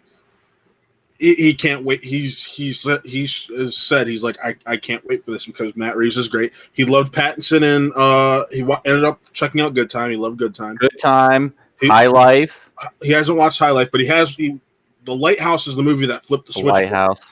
So he saw the trailer today. He's like, Arpats is exactly in the same boat as Shia. Yeah. Pretty much, yeah. They need to get away from these big blockbusters, work with some auteur filmmakers, and just make some good movies. Mm-hmm. And that's what they're doing. And Arpats is jumping back into the blockbusters. Maybe it's Shia's turn. Maybe. We'll see if he can find that good franchise with that that good filmmaker. I'll say this. The issue that Shia has that Arpats didn't have to overcome is the whole offset issues. You know what I mean? Off-screen issues. But Arpats also probably didn't have the same upbringing as. Oh no, I know that. I'm just saying. So it was easier for him to make this jump back into the major stuff, while some insurance companies on films might be like, we're still going to want you to pay a little bit of a higher premium for Shia. Yeah, I think over the last couple films, though, he's proven he's coming back with Peanut Butter Falcon was one of my favorite films of last year. It's Honey Boy. Honey Boy made me cry. And Peanut Butter made me cry, too. Yeah. So. I'm looking forward to a Tax Collector with him. So I watched it. Oh, yeah, it came out today. Was it out? Yeah, it came out last week. Last week. Yeah, I watched it. What have you been watching this week? Tax Collector? Tell me about it. I did watch Tax Collector. It's pretty good. It has the same issues most David Ayer movies do. Spoiler, Shai's not in it that much. Really? But when he's on screen, he's tearing it up. He's great. So it's enjoyable enough to watch it for him. I'd wait until the price. Actually, I think it is on sale. It's only I like was going to ask what's like the rental price on that. I think like $6 or $7. Okay, if it was like a $19.99, yeah. No, it's a cheap rental. That's a heartbreaking thing to hear because I was like, I'm going to watch that movie because of Shia. I thought he was going to be in it, and after watching it and realizing he was only in it for maybe all of 20, 30 minutes, I was pretty disappointed. Out of how long is the movie? An hour and a half. Okay. Is he not the tax collector? He's the tax collector. Damn, the old bait and switch. You hate to see Yeah. the old LaBeouf's bait and switch. Jessica says it had to have been harder for Pattinson because of Twilight. I mean, he definitely. It's been tough for. Either way, it's hard for. I think it's hard for anybody to take either one of them seriously after Shia did Transformers, which was lambasted, and then you have the Twilight movies, same deal. But they both did their thing in the indie market, and I think Shia proves that not only is he a good actor in serious roles, he's a really good writer. Yeah, he's a fantastic writer. Yeah, just a great artistic mind. And I mean, look, Pattinson has had that trouble too, because I mean, like Matt was saying, even when they announced Batman, people were like, "Oh, really? Fucking Edwards playing Batman." Yeah. Like, he still gets that stink, and he's been running so hard from it for years. I will say that people started seeing those Tenet trailers and they shut the hell up. Yeah, he's in Tenet too. Yeah, Tenet. Jesus Christ. Yeah, I mean, Pattinson's name. Seriously, I mean, and look, I wasn't a Twilight guy. Maybe I will be after our all-night watch along that we have officially confirmed live on this channel. But 10 hours of that shit. I do want to say something. Is that Arpats in the trailer for Devil All the Time? Yeah. Sprinkling the spiders on his face? Yeah, that him? Yeah. That shot freaked me out. I was like, what the fuck is that? And then it's just, I thought he was eating something. I didn't know what he was eating. And then the spiders come off the face. And I'm like, was that Arpats in that scene? I'm not sure if it was him, but I think he was the one sprinkling. Oh. He definitely looks like he's got that, that sketchy, like con man, priest, pastor type vibe. Definitely some True Detective vibes, season 1. Yes. I love that. I love that Southern Gothic horror drama vibe. Love that kind of stuff. So that movie looks fantastic. I love Robert Pattinson. I'll watch him in anything, and I'm absolutely going to watch him in that, as well as everybody else in the movie. I like basically everyone else in that trailer. Just top to bottom stat cast. So that one's looking solid. One more trailer. I had kind of a last-minute addition, Connor. I don't know if you got a chance to check I watched it. He watched it. We got a trailer for Ravage. Another sort of, not home invasion. Sort of like Alone. Looks like another. It reminds me of I Spit on Your Grave. Spit on Your Grave. Jessica was saying it reminds her kind of Becky, but with an adult, and it definitely looks a little bit like Becky as well. Looks one of those like backwoods, woman in trouble. But apparently, it's a strong feminist movie from like some of the review clips they were posting on there on the trailer. Yeah. So maybe it's a lot better than I Spit on Your Grave or Last House on the Left, something like that. Maybe I think the trailer looks great. Looks good. And that sort of what you're touching on, that subgenre is always kind of a tough watch, which isn't because I'm not to say that quality films don't come out of it, but they're just there's a line, and either it's just like over glorifying, violence against women and not really doing something with that and just making it about, violence against women. Right. But it seems like this one is actually making something out of that, and having a good twist on that narrative. Another one that did that really well was Revenge on Shudder. I was just going to ask if you'd seen Revenge. Yeah, Revenge is really good. It's a hard watch, but it's really fucking good. Yeah, you can definitely accomplish things in that genre, and I'd seen similar sort of buzzworthy reviews and headlines of it. So Ravage comes out tomorrow, I believe, actually, Okay. on VOD. So maybe we'll get around to that one as well. There's just so much good shit to talk about and watch right now. It seems Unfortunately, like every week we can't do double features because then Yeah. the show would be 4 hours long every week.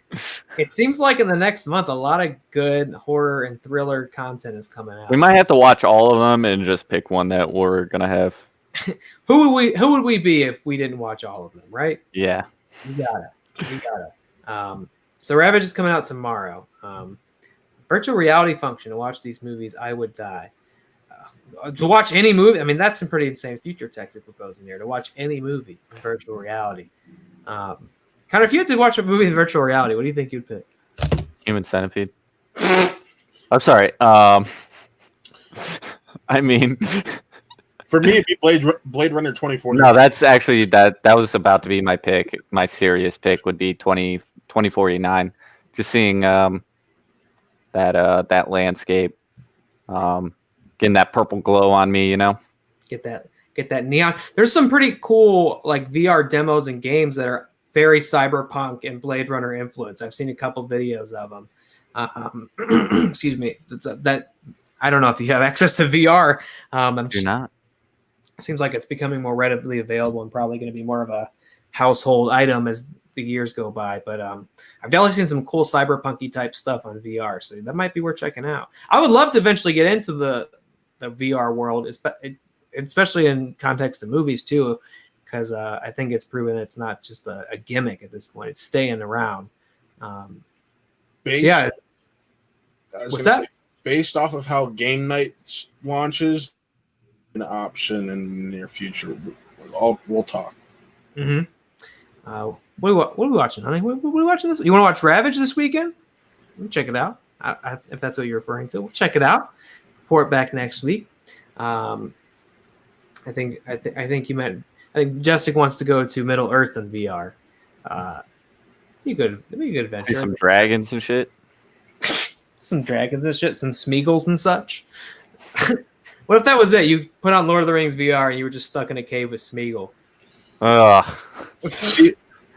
I'll tell that creepy little fucker to get away. Honestly, because Stay over literally there. before the show, Jen and I finished the Fellowship of the Ring because she's watching those for the first time. I don't think Lord of the Rings in VR would be that good, honestly. Well, I guess it depends on what it would be. You know, like what would the experience be? Hey, Matt, you want a hot fucking take? Yeah. Lord of the Rings is better than Star Wars. That's not a hot take. That's a very valid take, and I'm not going to disparage that whatsoever. You know what I know about Lord of the Rings? I thought you were going to be up in arms. I was going to have a field day of this. No, because like my top 5 fandoms, Lord of the Rings is in there. Like, okay. You guys want to know what I know about Lord of the Rings? Huh. Potatoes. Boil them, mash them, stick them in a stew.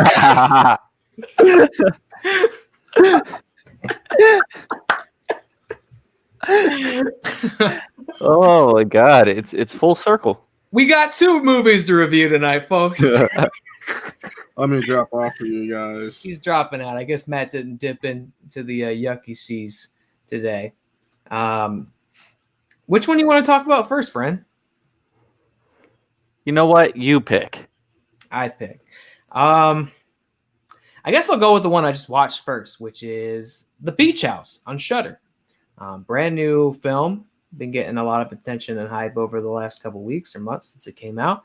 About a young couple vacationing at the male in the picture there, his family's beach house, spending some time off the grid, while simultaneously, it just so happens, some sort of primordial organism or being is released from the bottom of the ocean, basically plaguing the entire community and invading them both biologically and psychologically for a yucky old wet time. Connor, what'd you think of The Beach House? I really liked it. Yeah. The movie made me sleepy, not in a bad way. It's just like the long takes, like the long shots. They really relish those. and it's just like a calm atmosphere, and then it just gets fucking wild at the end.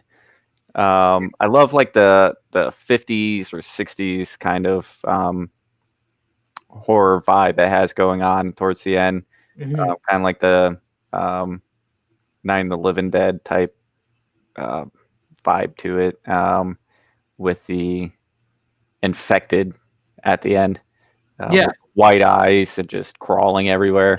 I thought it was really creepy. It's very gross yeah, it's a little when yucky. when she pulls the worm out of her foot. That's the big scene, right? Pulling the worm Yeah, out of your foot. yeah, I liked it. I thought it was really good. Brandon, how you doing tonight, friend? Thanks for tuning in again. Checked It out is dreamy vibes. It checked out really the is. house. Thought it was a little dreamy. Yeah, it was a lot slower than I thought it was going to be. Mhm. It takes a pretty long time to kind of get to the stuff you expect out of it. But I was so engrossed in it though. Yeah, I guess So that's whereas we reviewed Relic, that took a little while to get yeah, into everything, and that one just had me like, all right, get to it. This one I was really interested in. yeah. I was really engrossed in it and wanting to see where it went, and I think that has to do with the atmosphere that it creates. There's definitely tension which comes from the characters' relationship to each other. There's a lot of their relationship. They're dating, but their relationship is kind of a rough patch. They're clearly not getting along so well anymore, and then also their entire trip is interrupted by this older couple who are friends of the guy's father. I guess are crashing at the beach house, the titular beach house as well, unbeknownst to the young couple. So there's already this weird intrusion into their weekend, into their time together, where they have to now coexist and sort of host these other people that they don't even know. And the wife of the older couple is struggling with something. We don't really get into Yeah. it, but she's highly medicated, so she's struggling with a number of things, either mentally or physically. So there's all this tension. It's very, so we talked about Lovecraft Country.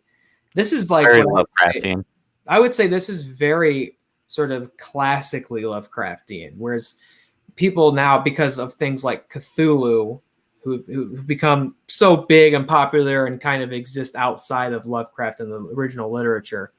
It's not overtly Lovecraftian, where there's a monster rising out of the sea and chasing people or anything like that. But the idea of, like I said earlier, this primordial life that you never ever get like the big expository dump on what it is exactly.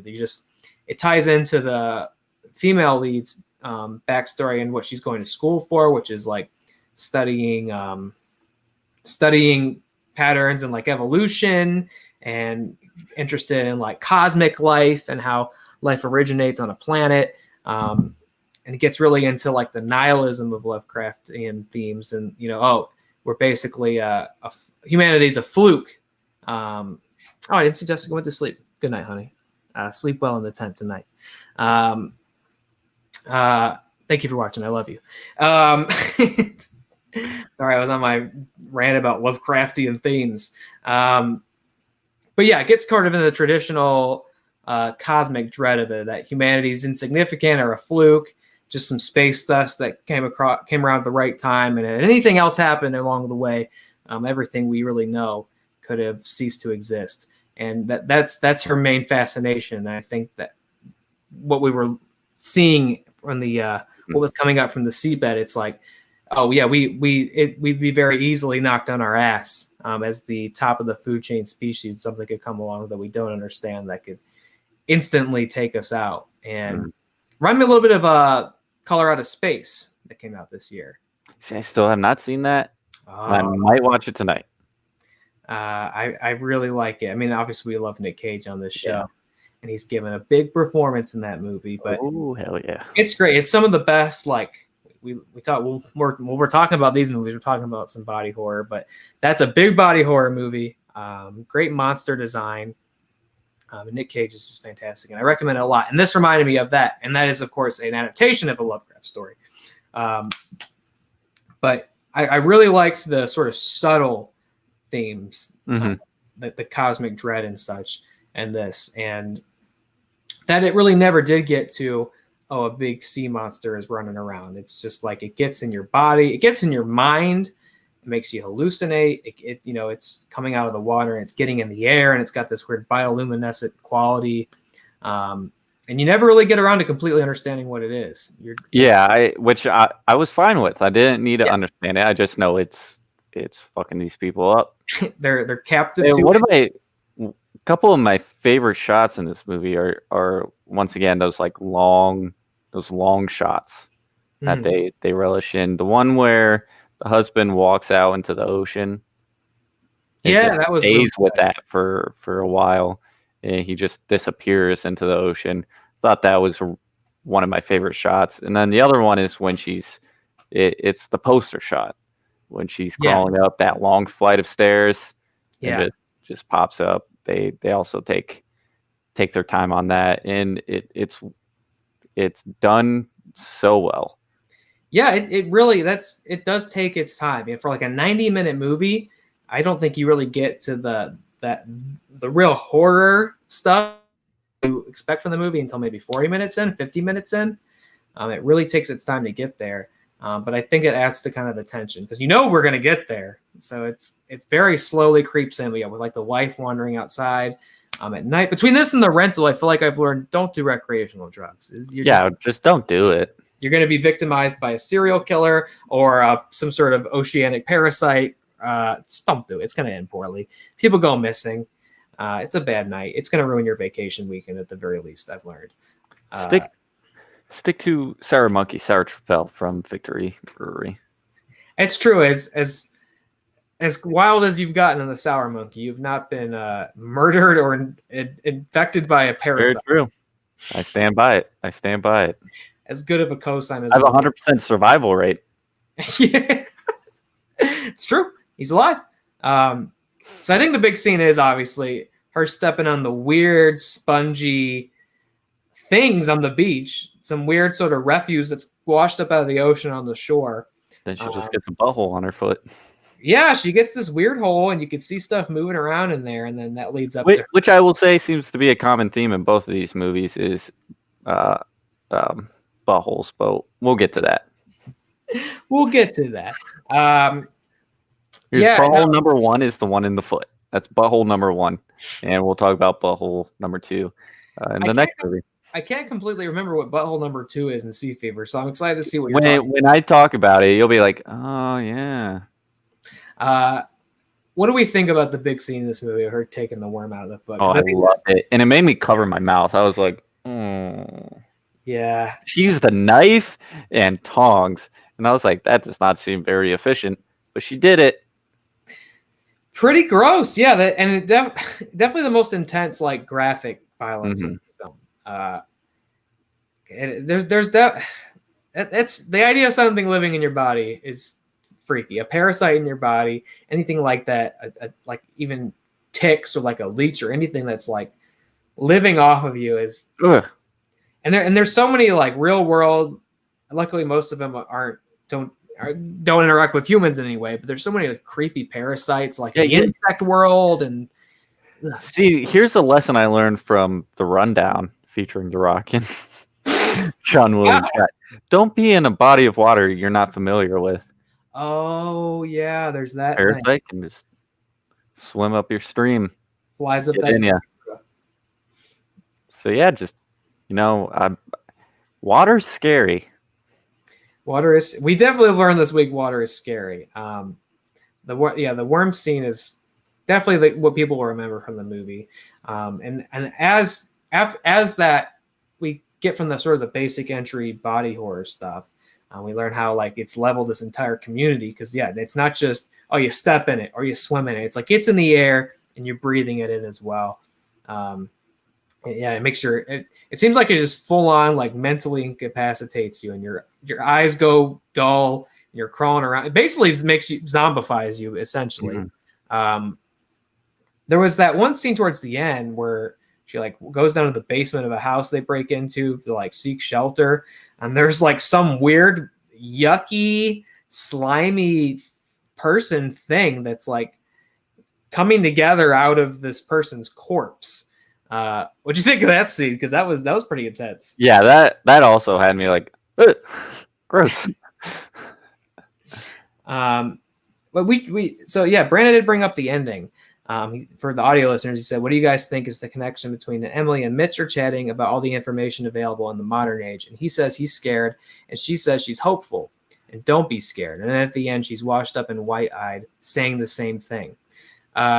It's worth looking at the ending of this movie because I really still haven't decided how I feel about it. It's definitely the kind of like cynical horror ending where the people don't win. No one wins, and they succumb to whatever the antagonist is. In this case, not really a solid corporeal being, but whatever the influence in the parasite or whatever it is coming out of the ocean is. Yeah, because when she says that, she says, there are things we don't understand, and we're learning at such a fast pace. So people shouldn't be scared. It's a good thing. And at the end, she's incapacitated by this thing she doesn't understand, and she's telling herself to pretty much taking her own advice. Don't be scared. Yeah, and so I guess, are they likening, the information age to Lovecraft? Because Lovecraftian stuff is so like the unknowable. It's like you see it and you can't comprehend it, and it drives you mad, and you are just susceptible to it, and you're an insignificant speck in contrast to it. You're just another cog in the machine. Ultimately, I don't know if the movie is ultimately, if that's what it's really doing, is likening cosmic horror to what we're creating in the information age. We're creating things that are bigger than our lifespans and humanity. I don't know if it's pro that, or if it's taking the perspective of you should be scared, because obviously it doesn't seem like a good thing that at the end she just kind of gives up and gets washed out to sea, ready to become one or a part of whatever it is that's coming into this community. I guess you would think the movie's not really too optimistic about it, because it's not an optimistic movie. It doesn't seem like anybody's really having a good time. I was reading about the movie, and apparently the writer and director, he had just gone through a breakup and stayed at a beach house and wrote the movie and watched a bunch of old like 50s and 60s horror movies. Definitely has like Thing vibes, clearly. So I think it's a very cynical movie. I don't think the ending is a hopeful ending. That maybe the expansion of humanity in the modern age and the information age, maybe it as much as we sort of thrive against the dying light, inevitably we're all going to succumb to it eventually. Yeah. And maybe that's represented in the way of an ocean presence, some life that predicates us on the earth coming back. And because you see sort of the plates disconnect at the beginning and water escape at sort of a jet stream. So it seems to me like it's something ancient that was here before us and got put away, and now it's come back, and it's going to take us out really fast, and we're just going to become a part of it. And maybe that has something to do with the advancement of a technology, the spread of information and the internet, and people talk about like the singularity, melding with technology, and eventually, this is getting into like intense conspiracy stuff, I guess. But I'm listening. I mean, Elon Musk is scared of that shit. I know I believe he's the one or maybe it was more of Stephen Hawking who was afraid of it. The idea of like humanity and technology becoming so synonymous with I'm not entirely, I don't think it was Elon Musk, because I'm not entirely convinced his child is not an android. Good point. That might be the first singularity we've created in our history, is whatever he and Grimes have concocted. How many infected feet do you give this movie? Infected feet? How many feet worms? How many foot worms? I go 3.5. You pull the fourth one out and you chop it in half, because you don't want that to get back in your tootsies. So you pull that last one out and you cut it in half, and you get 3.5 feet worms. I'm with you 100%. 3.5 foot worms. I thoroughly enjoyed it. Yeah. yeah, I liked it. It moved a little slower than I expected, so I was kind of caught off guard by that. I thought maybe the whole movie would kind of be the gross stuff. But that's okay. The scarier stuff is more effective by kind of saving it towards the last half of the movie. So no, I like the Beach House. I would recommend it. That is, as we said, streaming exclusively on Shudder. So if you're not on Shudder, get on there. And when you get on there, obviously we talked about last week, check out Host. And now I'm going to say check out the Beach House. You've already got 2 great movies to watch once you get on there if you haven't already. So recommend the Beach House. Don't step on squishy stuff, though. That's what we've learned. That's not the only gross water movie we watched this week. We also had this. So this film came out last year. It's a little bit older, but I'd wanted to check it out, and it just seems like such an opportune time to look at it when pairing it with this. And I don't think it ever got an official U.S. release for that matter, too. From Fantastic Films, a movie called Sea Fever. Kind of the same idea. This one, though, about a crew who are stranded at sea rather than being on the beach. It's a fishing crew. The main character is a sort of I guess just a biologist. I was going to say marine biologist, but perhaps just a biologist who studies evolutionary patterns and as a way to like sort of anticipate how life grows and advances. And she pays to get on this fishing crew and go out to sea with them to observe some wildlife anomalies. And boy, does she get those in spades. As the ship gets held up, it gets held up, they can't move, and they find that they have been basically restrained and held back by some sort of biological being. And it is not just that they crashed into something. So that's sort of the setup of Sea Fever. My friend, what did you think of Sea Fever? I also really like this one. I was really shocked to see Reely Scott in this movie. Haven't seen him since Mission Impossible 2. So I was like, oh, he's in this? But no, I really liked it. I liked how more scientific it was. It really relied heavily on the science of everything. It's equally as gross, if not more gross. Got some exploding eyeballs in there, which I loved. Yeah. I want to clarify the second butthole. Yes, please stop. The monster of the movie, this like glowing being with all these tentacles in the middle. You see all the tentacles come into this black space. It looks exactly like a bowl. I gotta say, I certainly didn't think it looked like a butthole. See, I watch it. It looked like a chocolate starfish to me. I thought maybe you were going to be talking about like the sort of lamprey mouths on the different tentacles, that those looked like they looked butthole-esque.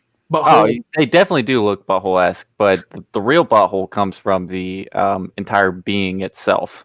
I thought I remember that being like sort of just a bioluminescent mass at the center. I don't remember it being butthole-ish. No, it's like all these illuminated tentacles coming in, and they like kind of squiggle into one center mass, which is black, and it looks like a bubble. Wow, I'll have to give it a second spin. Yeah, give it a second spin tonight. Take a picture of it and send it to me, and we'll discuss why this looks like a bubble. Didn't occur to me at all. But no, I loved it. I thought all the acting was great. I don't know. I just really liked it. Good kills for sure. Good kills and just another sort of tension-based movie. It takes its time. It gets to the promise of what it is, I think, faster than Beach House. Oh yeah. But it kind of waits the whole movie to really cash in. Like it kind of just gives it to you a little bit by bit. So I like this one. Was a little more overt than it actually kind of has a monster in it. It's still not quite in the way that it's not like something jumps aboard and chases people down. It's again, I hate to, it becomes a cliche if I say it too much, but again, kind of that Lovecraftian thing. Yes. A life form you've never seen before. You don't know what it is. You don't know what its primary objective is, and it operates in a way that you don't understand, and you are just victim to it. And cool design. Buttholes and all. I thought it was it's not quite a squid. It's not quite a jellyfish. It's some weird mix of the two, and basically unstoppable, but doesn't seem malicious necessarily. It just seems like it's doing its thing. And unfortunately, these people have come across it, which is what the main character sort of echoes throughout the movie. Is it's an animal. We have to treat it as such. We can't think of it as evil. although by the end of the movie, I was kind of like, I don't know about that shit. I think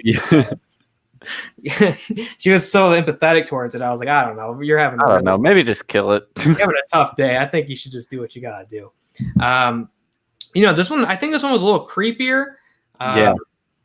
It has that cabin feverish thing of these people stuck in a small space, and not only are they experiencing something legitimate that's driving them apart, but also their own neuroses and fears, and paranoia. They all start turning on each other, so it's added tension, which is I really liked about it. Yeah, it's bringing out the worst of their own humanity. Which I will say, I wish Beach House did more of, was drive a tension between this couple that's already on, thin ice. They're trying to get things to go again.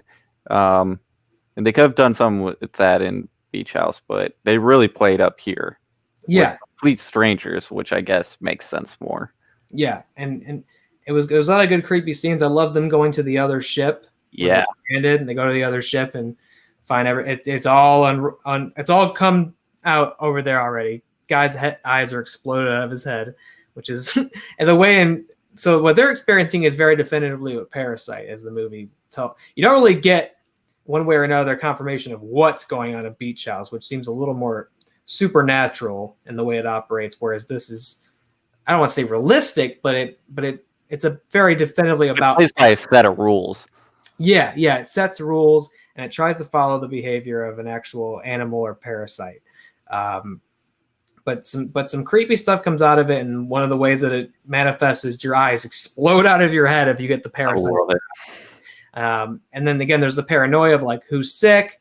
The crew wants to go to shore, but the biologist is like, we can't because of how prescient was like the last 20 minutes of this movie, because the big dilemma they have is like everybody wants to get to shore because obviously they're freaked out, they're panicking, they're sick, they're scared. They want to get off that boat and onto dry land and away from whatever is pursuing them in the ocean. But the biologist is like, we can't because like 2 of us have already died. If any of us are sick and we bring this to the shore, it could be a complete catastrophe if we bring this to the rest of the populace. So we have to wait out. Literally, she said we have to quarantine on the ship for 36 hours. During that whole like last 20 minutes, I was like, we're living it right now. Don't do it. Seriously, man, for real. I mean, this movie came out last year, so it wasn't none of current events influenced this movie at all. And it just felt like, fuck, man, that they chose to come to shore in our timeline. You know what I mean? Like, it seems like the big conversation we're having right now, and it's much thinner than a matter of survival. It's like people want to go to Buffalo Wild Wings. So that was it. They're like, I might have a sea parasite in me, but damn, dude, I want to get those Wild Wings. I want to go to B-Dubs. I want to play some B-Dubs trivia. Yeah, that felt so prescient, and props to the screenwriters on this thing. I mean, they saw the writing on the wall. I guess they very accurately predicted how humans be. Well, although to the characters' credit in this film, they eventually come along and say, "Well, seems like a pretty bad idea. I guess we will just stay here." Like she's able to break through to them, like how terrible it'll be if they go to shore and they take her. Yeah, it would have been more kind of scarier if there was that one dude with a Trump hat. kept saying, I don't think there's really a parasite. Let's go home. I think the butthole squid is all a hoax. I think it's all a hoax. I think it's a ploy for the pedophile elite. Let's go home. Yeah, I think, if you were to rate that movie today, that character would have to be in there.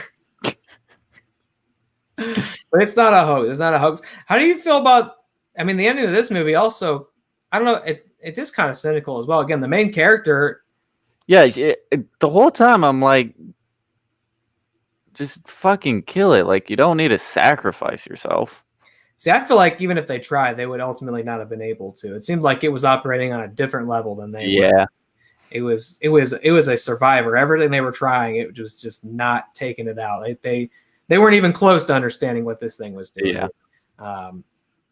But yeah, all the way to the end when she finds out she's infected. and she sacrifices herself so her buddy can live, you know? And I guess that's optimistic in some respect. We know he's not infected, right? Yeah. One BLT's heading off to bed. Good night, my friend, with your creepy avatar. Pleasure talking potatoes with you. Next week's going to be a good one, so you picked a good time to join us. Yeah, thank you for watching tonight. We'll see you next week. We do have a great show, and I hope your sister doesn't sleepwalk in your room tonight and scare you. I hope you have a great night's rest. We'll see you next week. Love it. Love getting new people on the show here. So yeah, no, it was another kind of cynical ending, but at least I guess one person made it out alive, who's hopefully not infected. And what I thought it was interesting that she just dove in though, because she's having these nightmares of the thing getting her. Yeah. I was kind of wondering what they were getting at by her just swimming right to it and sort of embracing it. We don't see what happens. She dives in the water, and we just cut back to him on the surface waving down help. I wasn't sure what they were sort of getting at, but I kind of wonder what did happen to her. And ultimately what the thing was trying to achieve. I mean, it was a parasite, I guess, trying to expand and populate and grow and doing I think because her whole thing is just wanting more information. That's, she doesn't hang out with people. She just studies and studies and studies. She's always reading, always trying to learn more.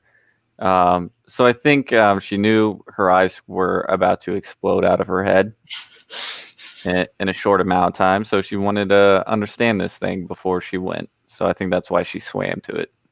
Sometimes you just got to be honest with yourself, and your eyes are going to explode out of your head. And it's better to just get ahead of that. Swim to that luminescent butthole. So how many luminescent buttholes out of 5 do you give this? I give this a solid 3 luminescent buttholes. Solid 3? Yeah, I would maybe get one of those tendrils, and I would cut it off, get a nice half, and I'd give it 3.5 bioluminescent buttholes. It's gotta be said, I love the idea of oceanic horror. I think there's so much potential in that idea that has yet to be explored. Did you see earlier this year Underwater? Yes, and I love it. Yeah, I enjoyed that all right. I love the giant Cthulhu at the end. Yeah. I'm a good monster design, good scares. I thought it was very tense. I love the cinematography of it. I really liked Underwater. She's back. Welcome back, honey. I'm sorry if you are struggling to fall asleep, but I'll get on the horn with you once we finish up here. I'll sing you a lullaby. Welcome back. I liked Underwater as well. I love just the idea of deep sea horror. I think fear of the unknown is so powerful and so easy to implement when it comes to the ocean, because I don't remember I used to be all about it. I don't remember what the percentages is or the ratios are, but if you chart it out one way, we've explored more of outer space than we have our own oceans. Mm-hmm. And there's so much about deep sea and the organisms that are found there and the idea of deep sea life. And the stuff that we have discovered and seen that is inherently scary, the way it's had to evolve to survive down there. Yeah, what's that trench? That's Mariana Trench. Yeah, the deepest point on Earth. Deepest point on Earth. So this is a tangent, but I always love talking about this. Yeah. Have you heard of the bloop? The bloop? The bloop. Oh. The bloop. So this was, and it's been a long time since I've kind of reread about the bloop. So forgive me if I get any of the hard details on the bloop. It's one of my favorite, weird things to discuss. Not quite paranormal, but just weird things to discuss. So I think it was during it might have been World War II. I think it was during the Cold War. The U.S. military had put all these sonar devices throughout the ocean, and the idea was that they could use those to ping off of combatant submarines, spy submarines, and know where they are and chart them, so they can't sneak up on you. But after the war, when they were no longer being used for military purposes, they were converted over as marine biology research devices. So they stay in the ocean, but scientists were now looking at them. And again, forgive me if I get, I have the power of the wealth of human information at my fingertips. Let me just type in the bloops. I get the time right. 1997, it was the sound. I guess I could probably try to play it on here. I don't think anyone has copyrights on the bloop sound. But in 1997, this huge sound. And it's called the bloop because if they typically play it like 16 times its own speed. It just sounds like bloop. But if you play it in real time, it's this like horrific groaning sound that goes on for several minutes. And scientists had said, obviously paraphrasing, but as people who study marine biology, certain qualities in the sound would lend it that this had to have been created by something organic, a living being. And because of how far away it was picked up from, in order for the device to have heard it, I forget the exact ratio here or multiplier, but it would have to have been at least twice. I think it was more than that, at least twice the size of a blue whale to have made it that loud, which blue whale is the largest known organism on planet Earth. So you literally are dealing with the theory that something bigger than any life form we've ever seen. Got Pickles creeping in. Pickles wants to hear about the bloop. It's like, ooh, the bloop. Something bigger than the blue whale at the bottom of the ocean just was just having a fit, and we picked it up, and nothing ever like it's ever been heard again. And that is like one of my favorite things in life. I'm just out here thinking about the bloop sometimes. I never heard of that. I'm going to look into that. That sounds very interesting. It's Godzilla. Something that I've always been very interested in is the Bermuda Triangle. Yeah. And I don't know how there's not been like a good Bermuda Triangle movie made. Yeah, I guess there really hasn't been. It's so ripe for like a good scary movie. You could really play with like interdimensions and possible space, but also the ocean and time travel and fuck yeah. Nobody steal that idea. Nobody knows like what's going on there. Like shit just disappears. I feel like it would kind of be like, this isn't a good example, but like Cloverfield Paradox, but in the ocean, but better. Yeah. That, but good. Yeah, I love the ocean. I love the ocean when it's not scary, but I also love the unknowing quality of the ocean and how it is so primordial and how so much of it predates us. I mean, most of the shit that lives in the ocean has evolved along millions of years to become the way that it is, whereas we just existed on the planet for relatively much far less. Jessica used to watch mermaid tales about people who've possibly encountered them deep in the ocean. And sure, I'm also fascinated in like old sailors' tales. I'm very compelled by like the idea of sea serpents, these things that would come across other cultures who had no way of even communicating with each other at the time, but they were all seeing these similar things. And again, they don't know what a fucking whale is, right? So it could have been a whale. They would have no way to figure that out. Or it could have been squid, the Kraken, right? But I'm very fascinated by the legend and mythology of sea serpents as well. And yeah, mermaids wouldn't look like Disney princesses, she said in the chat, which, right. I mean, I think a mermaid could be a very yucky, scary thing, right? A weird half human, half fish. And you cut out the Disney-ish of it, like, oh, it's a beautiful siren who sings sailors to their doom. It's maybe it doesn't seem that unfeasible to me. Yeah, it doesn't seem that unfeasible to me that like some sort of oceanic life form could have evolved to have had hands, but was also not a beautiful person at the same time. It looked like maybe it had a big lamprey butthole mouth. I don't know. That's the shit nightmares are made of. But my grand point of this was more scary ocean movies. There's so much potential in that. And even swamp movies, lake movies, good swamp. Yeah. Good barge. Yeah, I mean the whole there's so much water on the planet. We haven't explored the barge people. I just caught that you said the barge people. Maybe that's what a mermaid looks like, a barge woman. Or barge woman. Yeah, we don't. Yeah, that's true. It's 2020. Or non-binary barge person. It's got to be said. All inclusive. I'm really scared all the time. It's even in the case of Lovecraftian nightmares. Guys, it's been a pleasure. It's been a pleasure. It's been a joy. Thank you for joining us tonight. Before we get out, I want to say again, we've got a great show lined up for you next week. Thank you for everybody joining us this week. I hope you'll come back next week, but we do have another great. That's true, Jessica. Lake Placid classic. Lake Placid. I didn't Lake Placid like fight something too. It was like Lake Placid versus a shark or something. Yeah, something like that. Good stuff. Next week, again, if you didn't hear at the start of the show, we have got an awesome podcast, live streaming podcast for you next week. First of all, we have friend of the show, former and future guest. This graphic popped up in my items here, courtesy of producer Matt Thomas. So I appreciate him whipping this together in the meantime. He's got like a good Gryffindor scarf on. Yeah, I love that picture of Alok. He's looking really good.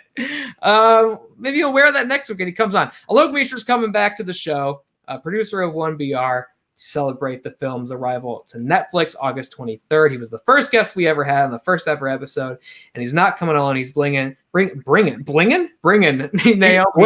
He's blinging Naomi Grossman. He's blinging Naomi Grossman of both 1BR and American Horror Story fame. Holy shit, I'm looking forward to this. We'll also be talking about the pilot episode of Lovecraft Country on HBO. We're going to watch a film called Dead Dicks as per Alok's recommendation. So we'll be shooting the shit and talking about that a little bit. We're just going to be hanging out, having a good time. I'm really looking forward to bringing these guests on. We're going to be kicking off, I believe, 8 p.m. next week, obviously on YouTube, Twitch, and Facebook. Oops, guys. Oh, what is this? Who the fuck is this guy? Fellas? I'm just here to remind everyone to not miss the Really Trivia Showdown Season 1 premiere tomorrow, where we have Lou the Artist Donardo going up against Tommy Blings of Ertnick. Tommy Blings. And just remember, champions are built, not born, sir. You're preaching to the choir, my friend. My client and I are very happy for you and very proud of the performance that my client, the Encourager, put on in that championship match. I heard Seaman Demon's got a little something going on. Yeah, What's he got? A couple weeks against the Fury Pharaoh, Paige the Fury Pharaoh. So Buck the Fury Pharaoh. Buck the Fury Pharaoh.